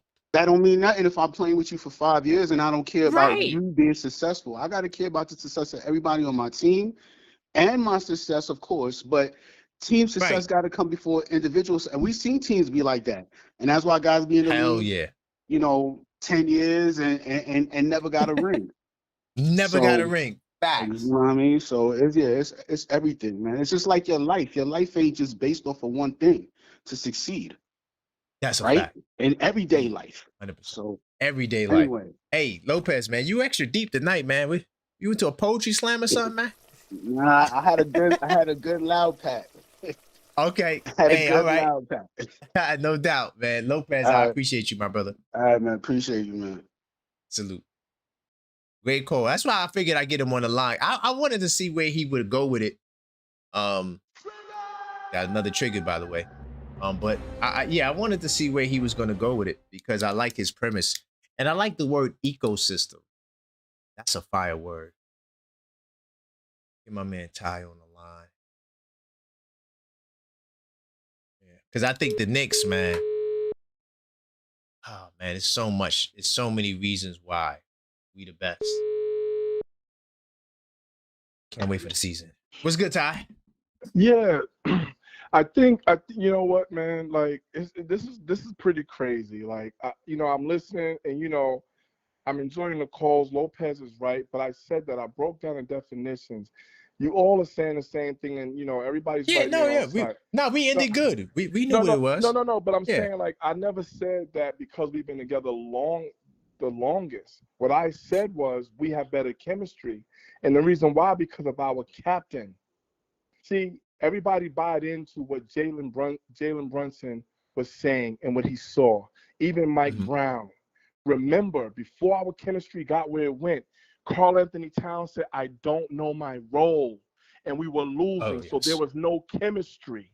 We got to Right. stop. We got to stop all of this because see now, I'm triggered because we're all saying the same thing, but we're not paying attention to what the players said. All the players, even Brunson said, it was our chemistry. Everybody buying in, everybody playing for one another. That's what I was talking about. Not because Right. we haven't been together that long, KP. We haven't been together that Right. long. What, we've been together 2.5 years? Like, if we're gonna No, but we settled that. Like, I know exactly where you're coming from. Because we were yeah, just but arguing different things, and that's why Angie came and bought it. Because I was just talking about the staying together part. Everything else you said, you was on the money. yeah, So, no, I'm yeah. not defending. I still stand on chemistry. What I'm saying is, I never said, we're because we've been together the longest. Like LeBron and them can come together right now, and their chemistry can go through the roof, right? But they Right. still can lose to us because you know why? We've been together during the dark times and the high times, so we would know how to win. That's chemistry. That means, okay, what Brunson say when we was down 29? What did he say to them? Let's calm down. Let's chip away. By the fourth quarter, let's be down by 12. That's chemistry because everybody bought into that. Chemistry is a myriad of factors. It's not just one sole factor like, oh, we got to hang out off the court. No, Kobe and Shaq wasn't hanging off the court like that. But guess what? On the court, they had chemistry, and they won 3 chips. I'm going to say this, man. Nope. I'm 100%. going to say this. So when what Lopez just said, to me, it was like, no. I'm just saying, like, when you sit here and we're talking about, I don't want to miss my point. It was something important that Lopez said, and I wanted to piggyback on that. It was about What, the ecosystem? What? it was about the ecosystem. He was right about that because that's just basically like the culture of the team, like building the culture. Right. It was Which we have. more, huh? I said we have that. That's Yeah. Our culture is different. Sure. Yeah, if I don't find it, I'm gonna just call back. But the thing I wanted to say, it was crazy. It was something really important because with the Knicks, all right, I lost it. It was something really important. I wanted to really I wanted to say that to you guys because I think we're missing. I think we're missing it as far as these teams that like Miami, those teams that got put together. They, Yeah. I was never a fan. I was never a fan of LeBron joining other superstars. That's what put an asterisk with LeBron on me. When LeBron came in the league, I could have sworn he was the next Michael, but bigger and strong. It was like Magic Johnson or and Dominique Wilkins had a baby together, something like that. It was crazy the way he looked. But I think it was D who said this about, what's the difference with why we hate Miami? Well, we always hated Miami, right? Like we can't stand Miami. That's our rival. You know what I mean? But I think with LeBron going to Miami and joining Ray Allen, that's what it was. Y'all was talking about, there it is, thank you. Y'all was so one, I don't believe in luck. Stop talking about luck and then you're gonna say the basketball gods was in our favor. Which one is it? Tyrese Maxey and them, Halliburton and them was supposed to win. The ball bounced up, went in the air, went through the hoop. The basketball gods, right? So which one is it going to be? Is it going to be basketball gods or is it going to be luck? I don't believe in luck. I believe whoever wins is supposed to win. The Knicks was not lucky last year. That was dominance. That means favor was on us. Do you think that he was saying that the Knicks wasn't supposed the Pacers wasn't supposed to win? You think that's what he was saying? Well, he brought luck into it. All y'all saying we need a little bit of luck. I don't think it was luck. Well, all right. So for me, luck just means good fortune. That's it. It's nothing more spooky than that. I'm with you on that, KP. Okay, thank you. I good respect fortune. that. That's how I mean it. Now, did he mean it that way? I don't know. But, no. That's how I was taking it. No. I'm not starting. Relax. Don't do that. You be trying to set me up. And then the chat gets people got different ways of looking at it, right? Yeah, but I agree with you that they were supposed to win. That's it. They were supposed to win. No excuses. They were supposed to win. You know why? Because look, when you had Wemby throw the basketball to the back of Fox, right? That was a basketball play. See? What we took that was a basketball play. Yo, they were in over their heads. Yo, Ty, I told this guy Boswell Spurs, I said, y'all in over y'all heads. Y'all don't know what y'all getting into. Yo, listen, what? The lights got too bright. The lights got too bright. You know what I'm saying? Like, we gotta stop talking about luck. No, we gotta stop talking about luck. The Knicks didn't do nothing lucky last year. Listen, Atlanta beat us twice, all right? Atlanta beat us twice, and the Spurs beat us once. Ain't no luck. Ain't no luck in our run last year. So I don't care to hear that. And when you're talking about why we don't like Miami, D, is because Miami's trash. They right up the street. And that's another thing I disagree with Lopez. They ain't got no coach in Miami. No, they don't. First of all, their fans don't even come into the second quarter, fam. Come on, stop. Their culture is trade for a superstar. So what did Pat Riley do? He traded for a superstar. That's all he do. And guess what? He ain't going to win nothing. That's a fact. He sit there on a little yacht with his hair slicked back, his knees crossed over, sipping on whatever he's doing, and he get the biggest player to come to his team, fill the seats up, and then say, okay, people going to want to come to Miami because of the ambiance. We get that. But at the end of the day, but Ty, what was his mistake? What did he forget that he didn't do this time that he did the first time? He didn't just get one. He just got one. Because nobody wanted to go to Miami. Nobody. Two.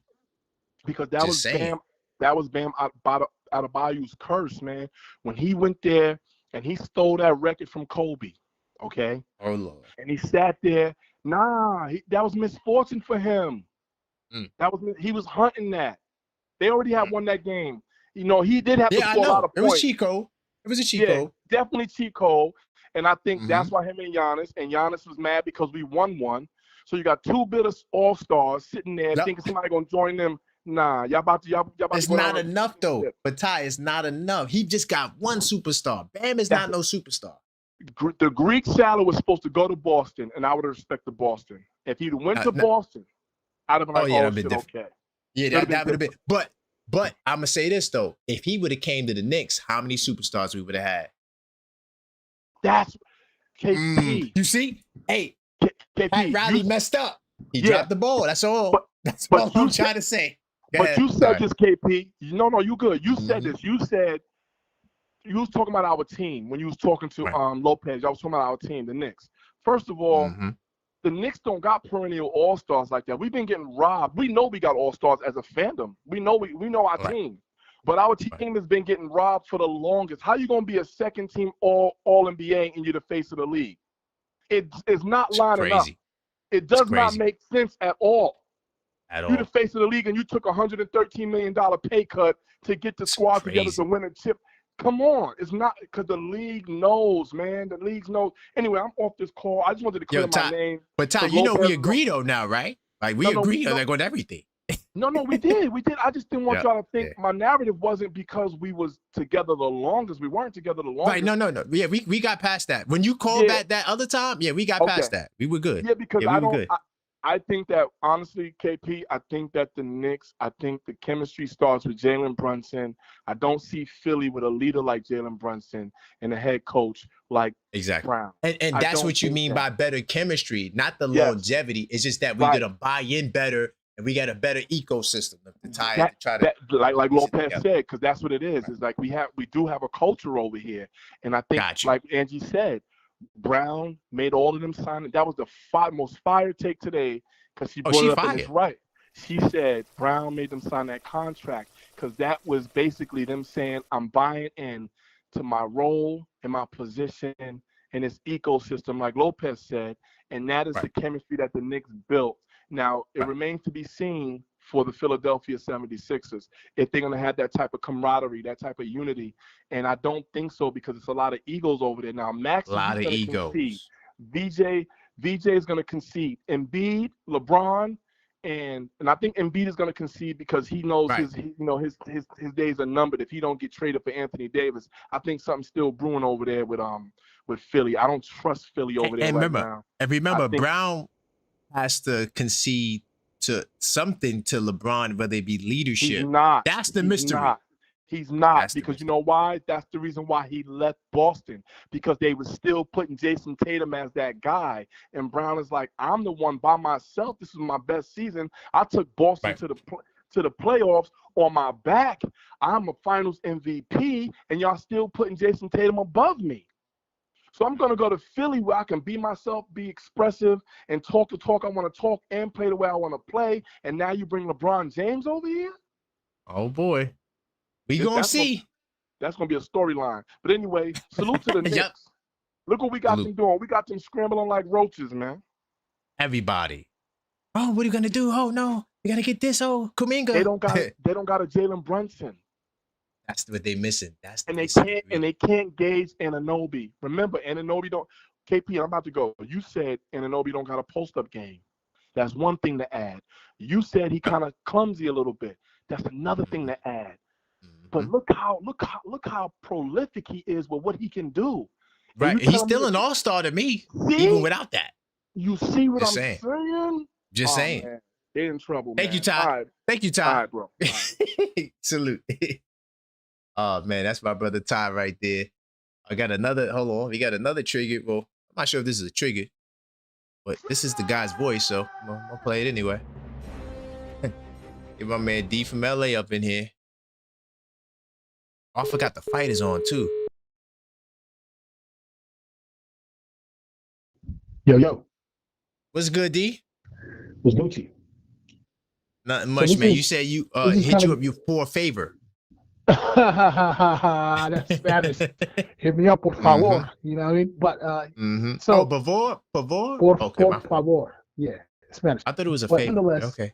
Yeah, I got a question for you though. As you mentioned that the Philadelphia Sixers are not a super team because Maxey is not 35%, right? And Embiid is half an Embiid too. Okay, so that's valid. But I want to kind of just get into this conversation about super teams, right? I believe it was coined after the Big Three, right? It was. Okay, but if you look in NBA championship history, how many teams can you find outside of maybe the Chauncey Billups Pistons, the Dirk Mavs, and the current Knicks? How many teams can you find that won championships that were not super teams? Were the Showtime Lakers not super teams? I feel like the Celtics, that Celtics with Ray Allen, that's a super team to me. 100%, right? Yeah, the one that did it before the Big Three, right? You're talking about Ray Allen, KG, Paul Pierce, Rondo. Yeah, that one. Right. That's what I'm talking about. Right.